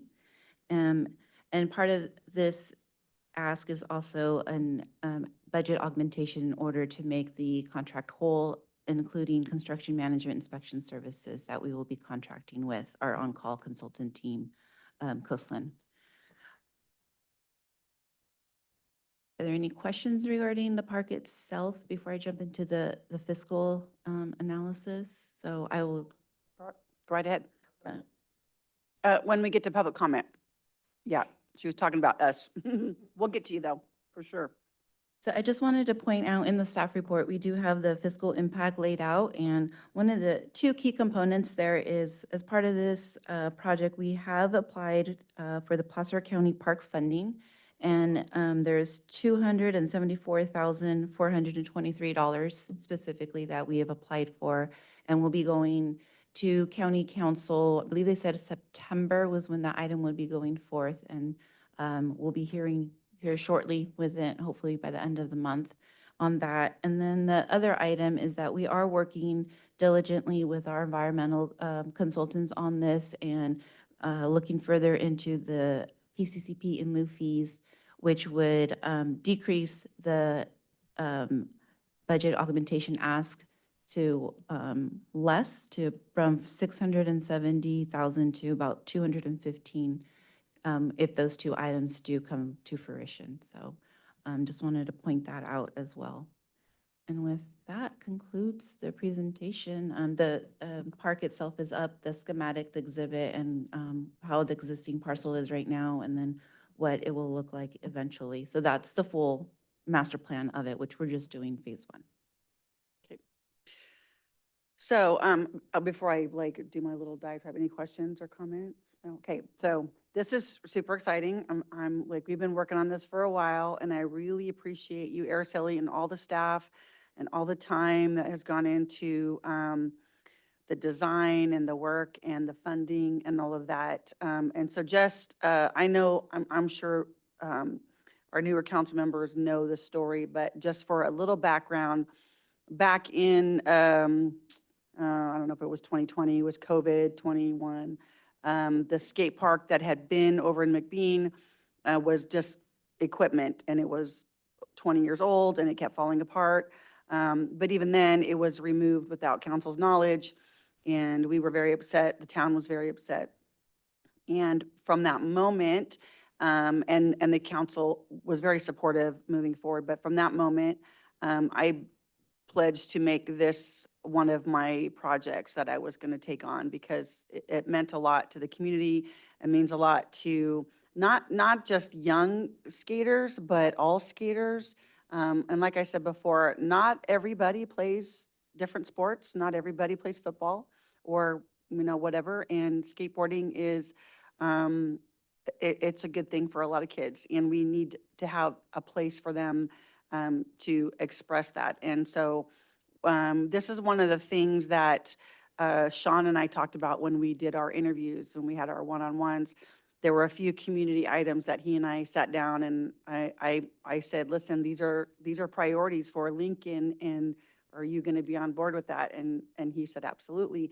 And so as we moved forward with this, we thought, okay, it's going to take us a while. So we created an interim park at Jimenez, and I really thank Public Works for that. Sean, we gave the approval, and Sean worked with Public Works, and the guys got over there and changed a couple of the basketball courts, and then Max and his group brought a few ramps and stuff.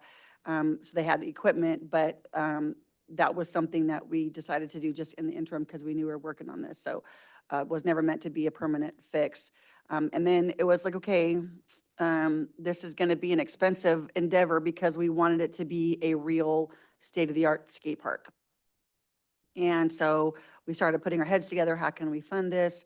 And Sean called me one day and he said, hey, I got some good news for you. And I'm like, please tell me.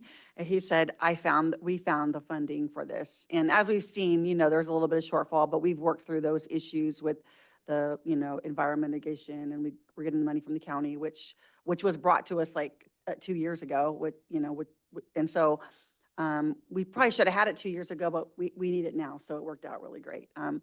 But he said, we found funding and we're going to get started. And so Araceli and her team began to work. And was it a year and a half or so ago where we sat down with professional skateboarders, and Max came, and the design team, and we looked at different renderings. And what was really exciting about this is these professional skaters said, if you build this like this, people from all over the state will come, because there's, this skate park and this skate park, but that's not good. That's not good. If you build this, everyone will come here, which will bring, business to Lincoln and tax dollars and all of that great thing. And then they did something really cool. The stairs aren't there anymore because when they remodeled Lincoln High School, but there was a set of 3 or 4 stairs at Lincoln High School campus that was in some kind of really famous skateboarding video. And that thing was like huge, and it was in skateboarding magazines, and it was a video, and it was a thing. And so they have created a set of stairs that look like the stairs that used to be at Lincoln High School to kind of commemorate that. So a lot of thought and effort went into this design. And so I'm just really thrilled that we're here. We're going to choose a contractor and we're going to break some ground. And before long, we are going to be celebrating a really great achievement for the city of Lincoln. So thank you very much. Really appreciate everything. I know it was a little stressful at times because, I'm like, skate park. But Araceli was very patient with me. And, I'll tell you, just to back up a little bit too, that sometimes people think, well, okay, this is your project, like big deal, right? But I'll be really honest with you. When the prior city manager was here, I was ridiculed and actually in an open meeting like this and criticized for caring about the skate park. That's not one of our priorities. We're not going to worry about that and blah, blah, blah. And I just refused to let it go. And I appreciate the previous council and the current council being on board with it, because we can do it just, by ourselves. So thank you, everybody, for your support. This is a great day, and it's going to be a great day when we break ground. So that's my, yes. No, I don't skateboard. In fact, I was just telling someone earlier, my brother, who's 3 years younger than me, so he's 53, he grew up skateboarding. That's one of the reasons why this means a lot, because I've been familiar with the skate community, and I know how important it is. And my brother still skates. And a couple years ago, he fell and he broke his hand, and he had it fixed. Then a couple months ago, he fell and he broke his shoulder and had surgery and had it fixed. And I said, okay, are you going to stop skating now? And he's like, nope. And I'm like, okay. And so he is going to be here at our groundbreaking. He's excited. So yeah, it's a thing. So yeah, I don't skate, but I support it. So it's a good thing. So yeah, exactly. Okay, now we can take public comment. Mr. Moon, would you like to come to the mic, please? You have to come to the mic. So people at home on Zoom and recording so they can hear you. Hi, my name is Max with Lincoln Skate and Bike Association, and just had a quick question. Wanted to confirm the builder is still Grindline builder for the skate park, because I wasn't sure if that had changed. They're the designers. Yeah, the designers for the skate park is still that Yes. same builder, because I had heard something that it might not be them, so I just wanted to confirm if it's still Grindline as the builder. The Designer, designer not the builder. for the skate park. Yeah, the contractor is a contractor, but They design, they're still the design. Got it, just making sure. That's it. Carry on. Thank you. Awesome. Anybody else? Any other public comment?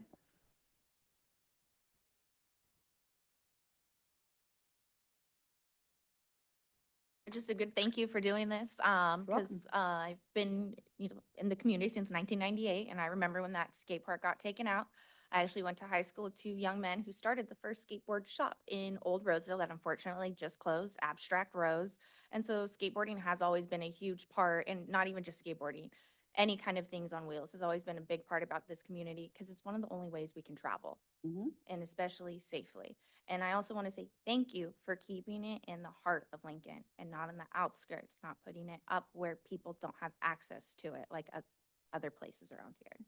Yeah, you're welcome, and thank you for bringing that up. That was one of the considerations, because there was an element who wanted, let's put it back at McBean, build it there. But, that area, and we've since cleaned out the ravine, but that area it's dark back there. It's not now with the pickleball courts, but it just wasn't safe for kids. It just was different than it was 25 years ago.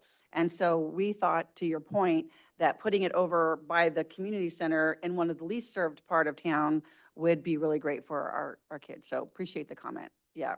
And Mayor, one little tidbit just to add on, I don't know that Araceli went into this detail, but when her estimates got completed and we realized we had a budget gap, pretty big budget gap, what I always ask her on lots of projects is, okay, well, what can we cut and still make it look like it wasn't cut? And the answer was, well, we could lose lighting. We thought about it, and we didn't do that because of two reasons. One is it would limit the use of it, and two, I think that it's a nice curb appeal to be able to drive down Joyner and see it lit up and see the kids out there having fun. So I just think that's kind of a neat component because people think of it as a recreational amenity, but it's going to make that area look a lot nicer. Oh, It's it's sort gonna of a be really dingy lot right now, so. Great. And I think one of the other things too, Araceli, correct me if I'm wrong, but I think one of the conversations that we had when we were picking the design was that there's areas for advanced skaters, but there's areas for little kids on their little scooters and stuff, so they can, look out for each other. And so it was very well thought out for multi-age and Abilities. abilities, right? Beginner to advanced, yep. Exactly. Good. Okay. Well, let's make a motion. Okay, A so- second. All right. Roll call, please. Okay, Mayor Pro Tem Brown. Yes. Councilmember Eklund. Yes. Councilmember Reedy. Yes. Councilmember Pearl. Yes. Mayor Andriotta. Yes. Woo-hoo. All You right. just said it's of all skill levels, so we're going to expect you Oh, to yeah. take the first step. Now's your Do you opportunity want me to to learn. live or what? You guys are trying to kill me off. No, thanks. I don't think any of us should be doing that. No. No. The golden skateboard. Okay, item 9D, the Fosket pump track discussion. This one's fun too. Yeah, thank you very much. So I try to stack Max Moon items all on one night, so he doesn't have to come down very often. No, seriously, it just kind of worked out this way. We were taking this item, and Max and his team, and Doug Brown and Scott Boyd and I have been working for many months on and off with Max's group on some other ideas. And I will say just real quickly, what I appreciate about Lincoln Bike and Skate Association is that even though we don't always agree on when and how quickly something should happen, they are a group of people. You guys are a nonprofit, right, Max? Yeah.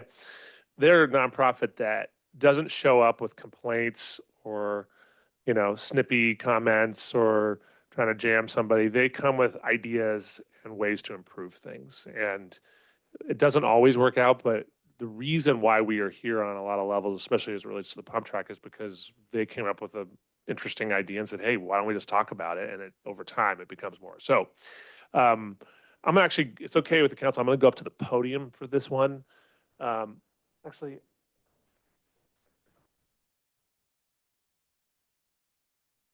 a full report, but that's okay. I'll just show you pictures from here and then I'll go back. Yeah. I know.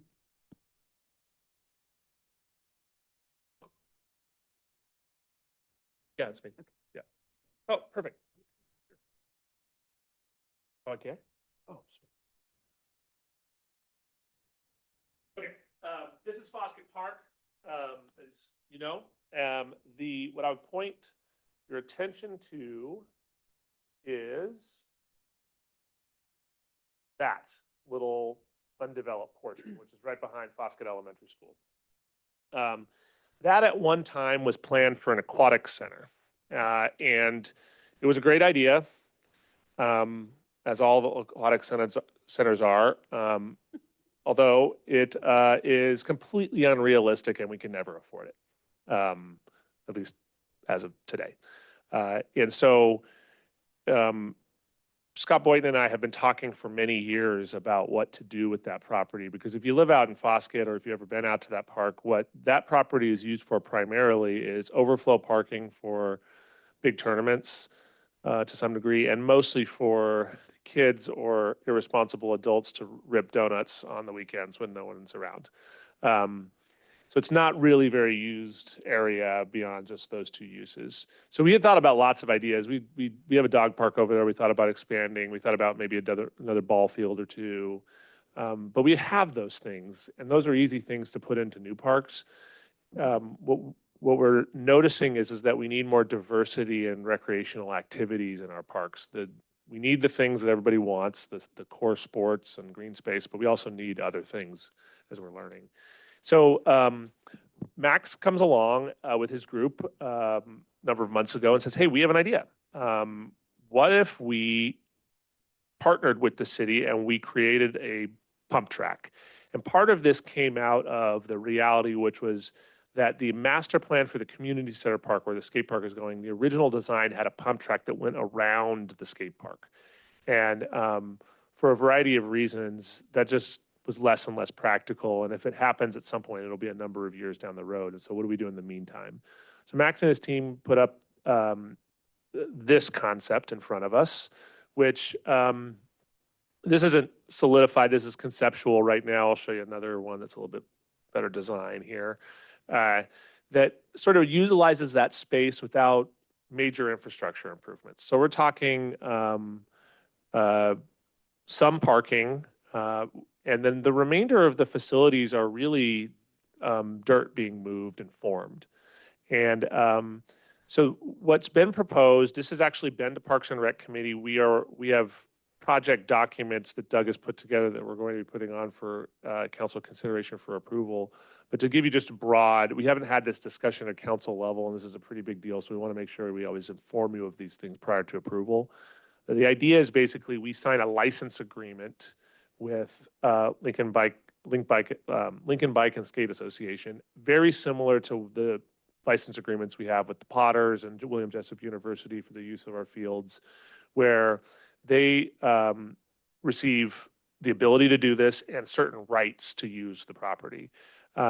We haven't worked out every detail about it, but basically the concept is that we would provide the location, maybe some minor seed resources to make sure that any ADA improvements that need to be made adjacent to the facility are made. And actually there's plenty, this is an optimal location because there's a fully improved parking lot with ADA spaces immediately to this, well, on your screen to the left. So we've looked into that already. We have a pretty good handle on that. The remainder of the work is going to be run by Lincoln Bike and Skate Association through donations and commitments they have from various vendors that are willing to come out and put in some hard work to set this up. Then the idea after that is who maintains it? How do we make sure that it's usable? And not to go into too much detail, but the idea is that one of the things we really love about this is Max said we really want the community and the kids in this community to have this place to use. So we're not licensing this just so that we can lock it down for 7 days a week and no one gets to use it. We're working on a reasonable time period where they will be able to hold private, they'll be probably publicly available to watch, but private events, expos and demos and races. And then it's open for public use other than that. The maintenance of the facility, as far as our maintenance team is concerned, is pretty minimal. We'll have some weed abatement, and we have to provide some water on site for the property so that it could keep dust down. But beyond that, it's a pretty low cost improvement to make on a pretty big property that maybe this lasts decades. Maybe it doesn't, but for the time being, it's a good opportunity for us to get a pretty low-cost recreational amenity through a partnership with a nonprofit we have experience with. And that's the generalized concept. I could probably go on about it, but I wanted to just sort of put this in front of the council and also give Max the opportunity to speak on it so that we can answer your questions, and then it wouldn't be a surprise to you when you see the fully formed project docs in front of you, probably next meeting. That's all I got. Great, thank you. Questions? I've got one question. Is there going to be fencing around it, or is it going to be open all the time? We haven't talked about fencing it all the way around. What we have talked about, because of course we know kids like to run their trucks into there, is we probably are going to have to figure out a way to put bollards around the property so that it's at least secure from that threat. But Max, do you want to come up and share your perspective?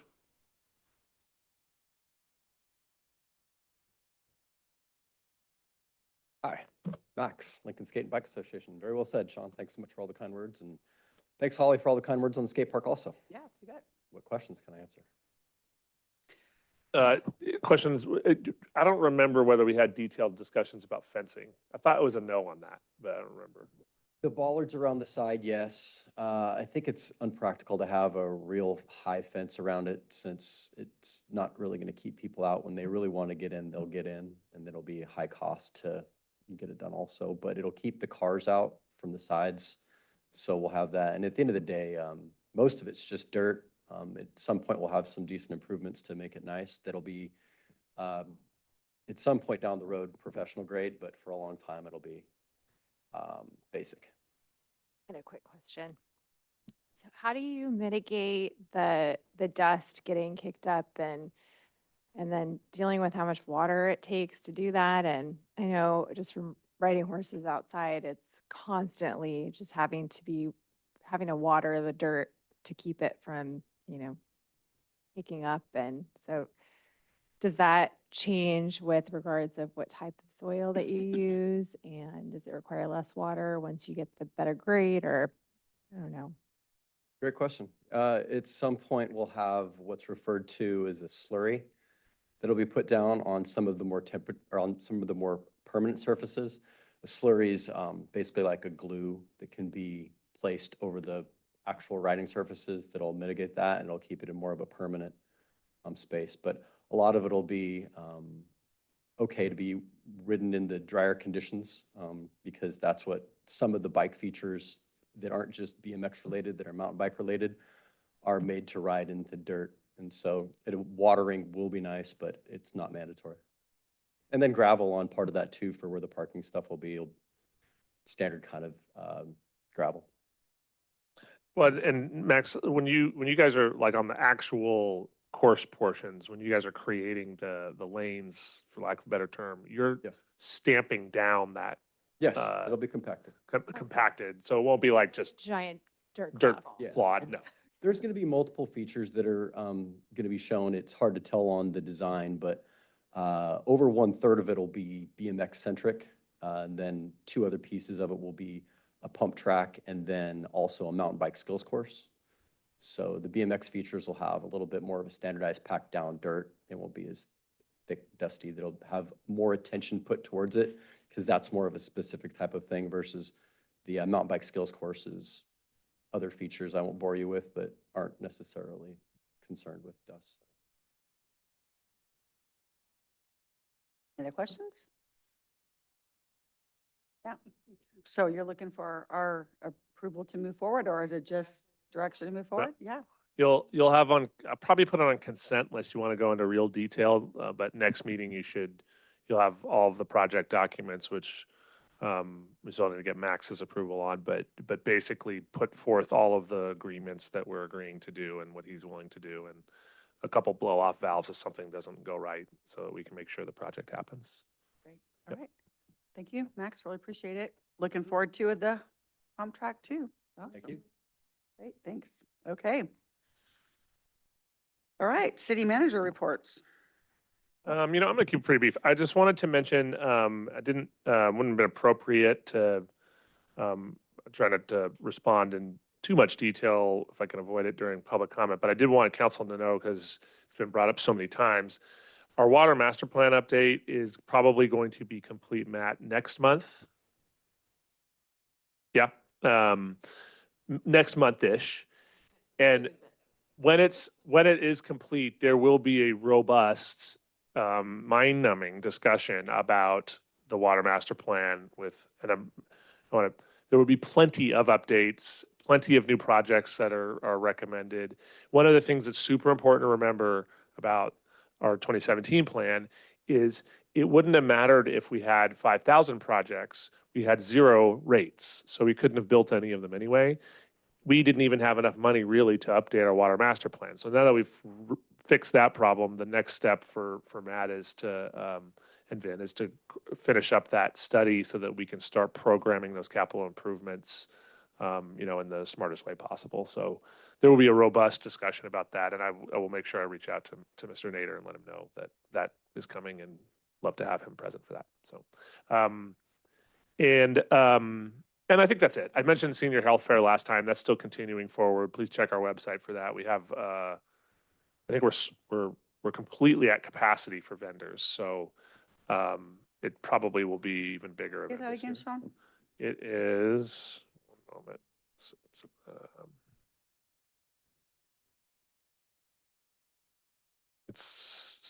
Hurry, Sean. It's September 25th at 10 a.m. at McBean Park at McBean Pavilion from 10 to 1 o'clock. We have Kaiser, we have UC Davis, we're working on Sutter. We've got, I mean, seriously, probably over 100 vendors at this point. That's all you got? All I got. Okay, great. All right, item 11, council initiated business. I have 2 things that I would like to bring forward and see if the council, actually, one of them I'm going to let Councilmember Eklund talk about in a second here, but see if council is interested in creating a strategy and response plan for homelessness. We've received an example from a nearby city that it kind of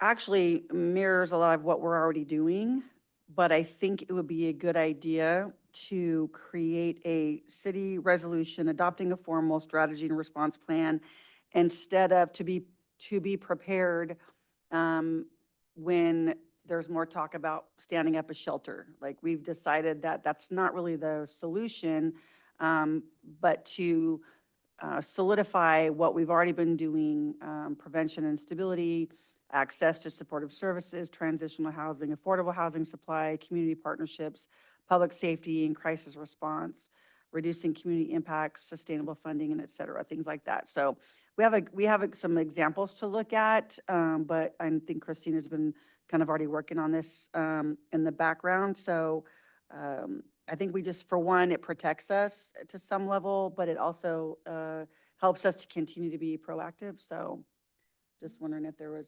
Is this, I mean, it sounds like there's some formality and formatting around it, but it's essentially formalizing much of our What we're already doing. informal policies that we're talking about. Yes.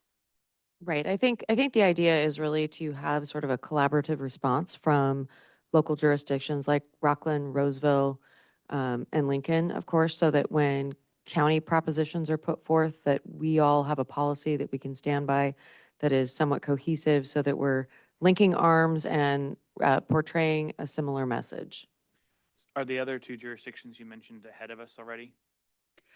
I think they're concurrent. They're running, same. it's running in parallel. Running parallel. We're moving concurrent. I just wanted council direction so that this didn't come forward as a proposition by staff only, that it was a policy direction. Yep. Yep. Great. Awesome. Okay. Thank you. And then the other thing is that I'm pretty sure this is probably on all of our minds, and we've all been like looking at this and thinking of this, but the California redistricting that is being attempted right now, I'm thinking it might be a good idea for the city of Lincoln to put forward some kind of resolution in opposition to that. I know that, again, I know we've all been working on it, but I think Councilmember Eklund has also been collaborating with a colleague of ours from another city and shared some examples. And do you want to just real quickly speak to that? Yeah, thank you. Mayor Andrea and I were kind of exchanging some informal notes and ideas. And I was also speaking with a fellow council member in one of our neighboring cities in Placer County and talking about how it would be nice, similarly to the last recommendation, that we maybe come up with something not necessarily partisan, but to show support that we would like fair representation and opposing gerrymandering, one vote for one person. I know our congressman, Kylie, introduced the HR 4889, which would prohibit the mid-decade congressional redistricting nationwide. And it would be a good show of our support to try to advocate for democracy and local control and local issues, not necessarily political issues, but focusing on fire control and economic development, water, infrastructure. Those are the things that directly impact Lincoln. And wanted to see if we could get direction or consensus that we would maybe be interested in drafting some sort of resolution as well, and give our staff some direction for approval. I'm in favor of it, so. Okay, all right. Thank you. We'll take that direction. And now that I have a policy direction, we will work on it and hopefully have that to you at the next meeting. Thank you. I actually had one more, but while I was looking for something else, it just went out my head, but I'll come back to it. Does anybody else have any initiated business? No? Okay. Yeah. Something kind of important too. Committee reports. None for me. Okay. John, do you have anything?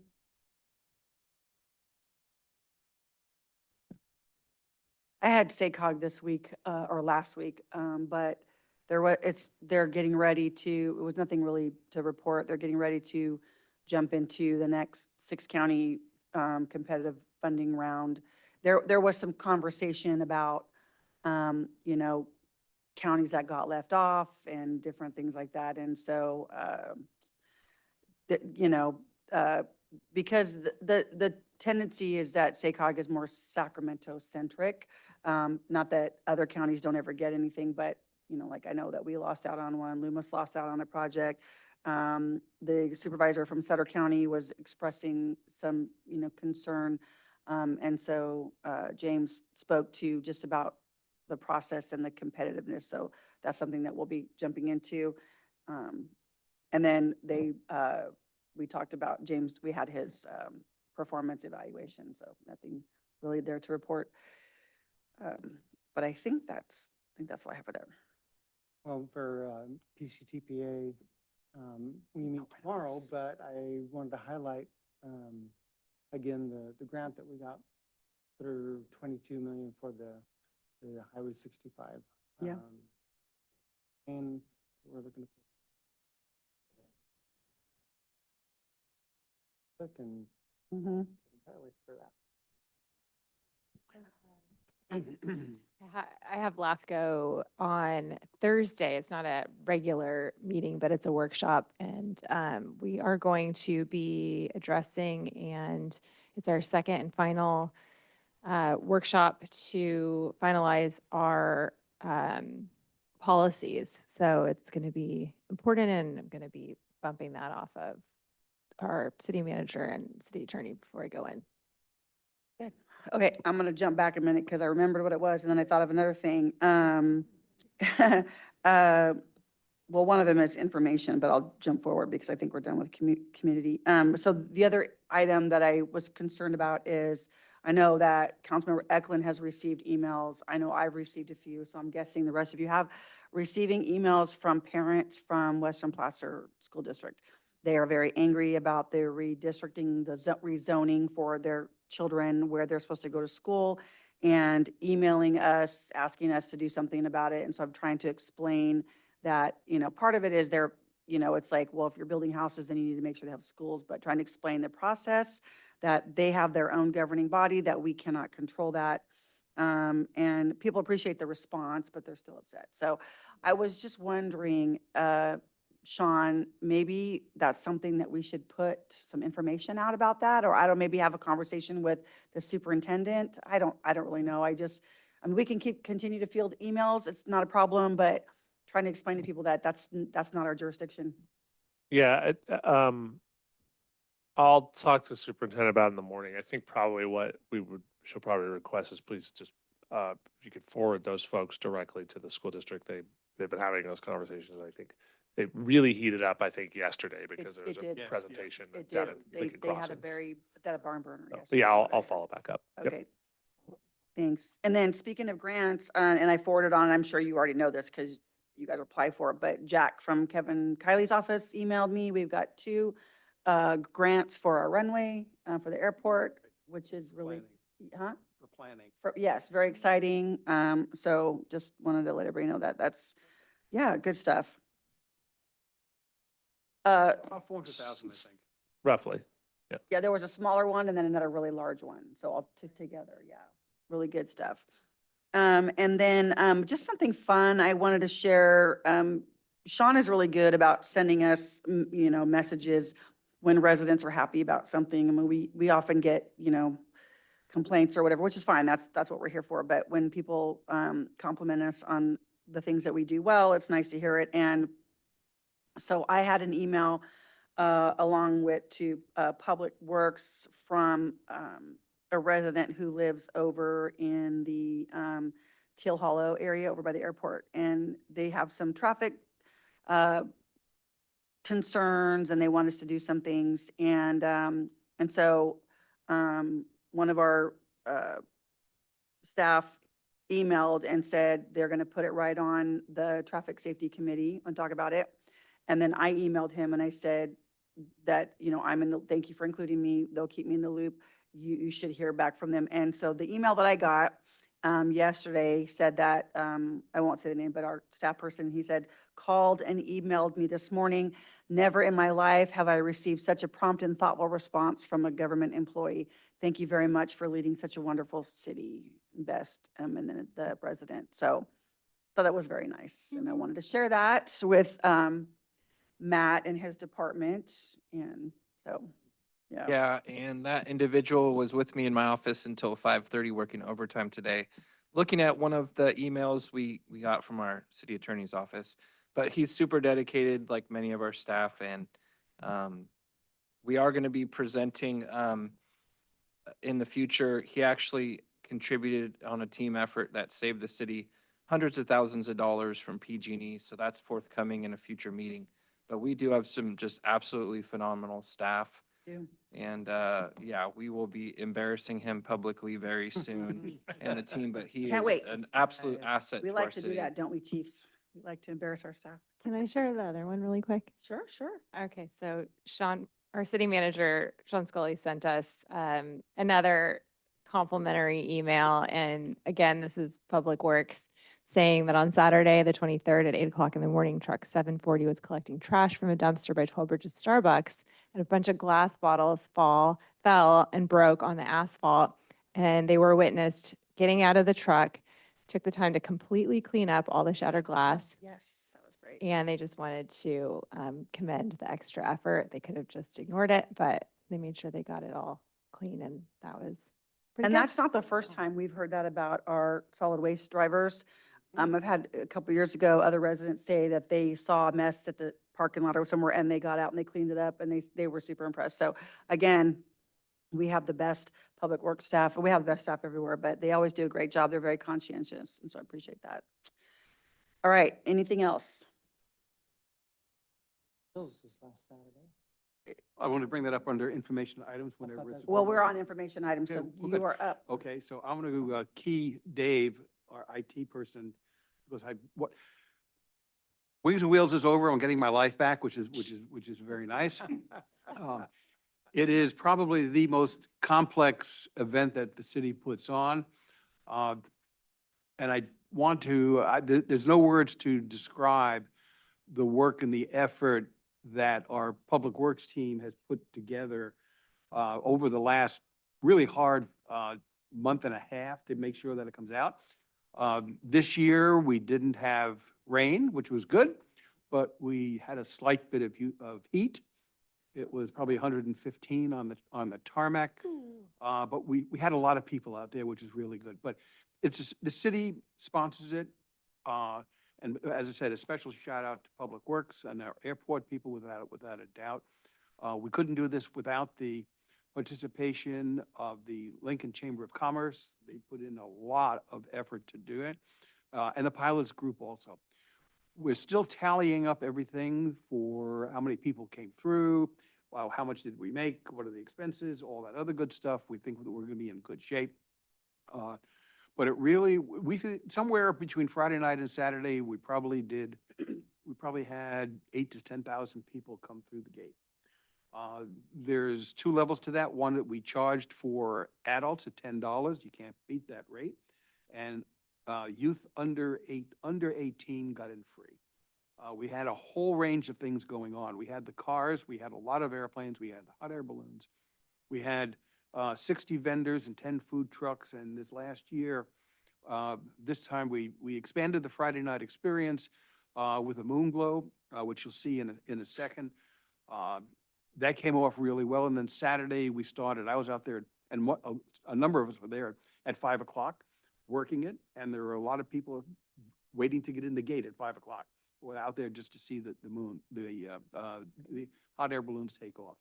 It was a great experience. We had a lot of activities for the youngsters, a lot of educational stuff, which we were very happy that that came off.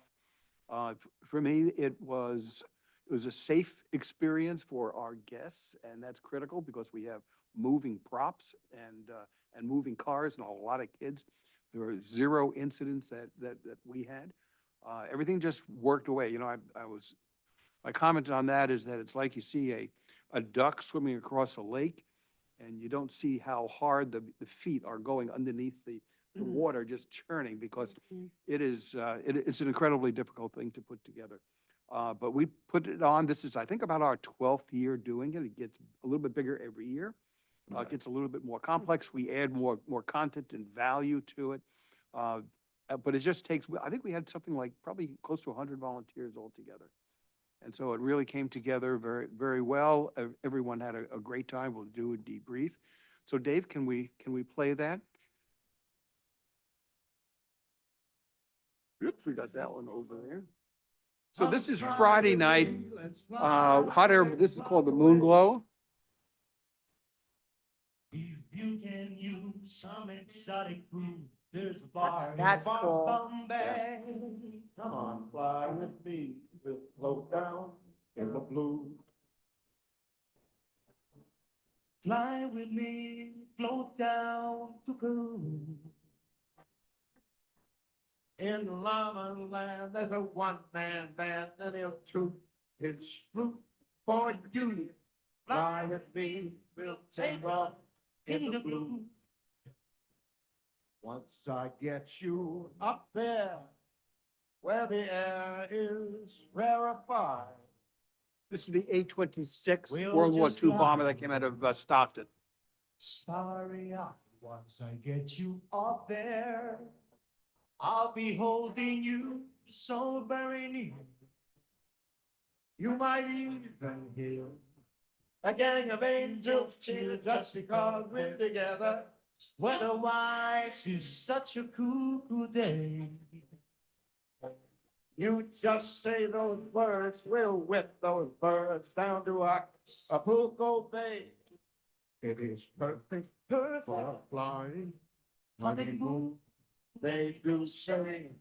Come on, fly with me, let's fly away.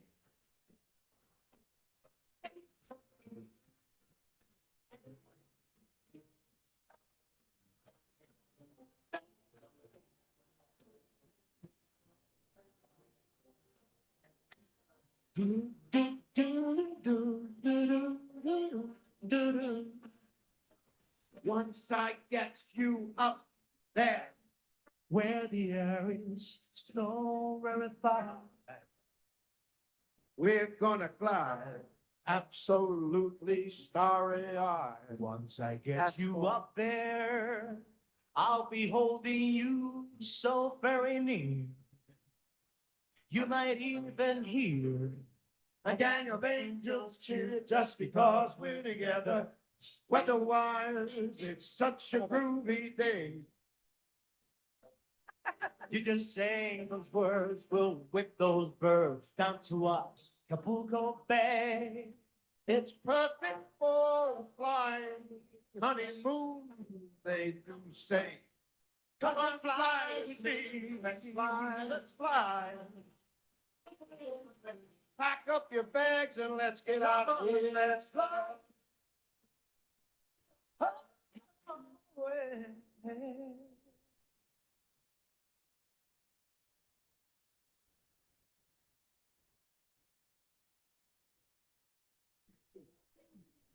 Almost. Yeah, I did.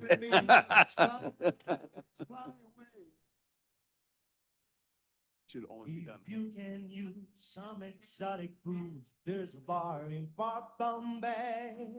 Come on, fly with me, we'll slow down in the blue. There you go. There we go. Yay, very Well, look, nice. and I'd love to take credit for the pictures, but we had a crack team of, I think, 12 or 13 photographers. And so this is all their work over here, Yeah, and we're going to be pulling great. a lot of it together. We'll put it up on our website, and we'll use it for marketing next year. But everyone had a great time, and there were lots and lots of smiles. We also had a tethered hot air balloon that went from, I think, 7 o'clock until about 10 o'clock in the morning. So Fun. everyone had a great time. Good. Thank you for all that, Richard. But It's- it was it's all a- the team, Yeah. absolutely. Yes. The work that our public works people did, Mhm. and especially those folks out at the airport, couldn't do it without them. Right. Absolutely. I think the chamber helped out a ton. Oh, absolutely, Yeah. yeah. Big time. Right. John, thanks. Yeah, he mentioned that. That's good. All right. Good, on Did- to start planning for next year. Yeah. Give yourself like a month off, maybe? Yeah. Whitney, were you going to make a comment? You pulled your mic closer or did you? Oh, no, I was just gonna Okay. say the same thing. I think you guys did a great That was job. wonderful. Yeah. Awesome. Okay. Is that it? Thank you, everyone. Appreciate it. We are adjourned. Right. 8:07. Pardon me? We would have done 8:07. We would have been done by 8, except for you have to do Wednesday rules. So remember you said today we'd be done by 8? Yeah, well. 8:07.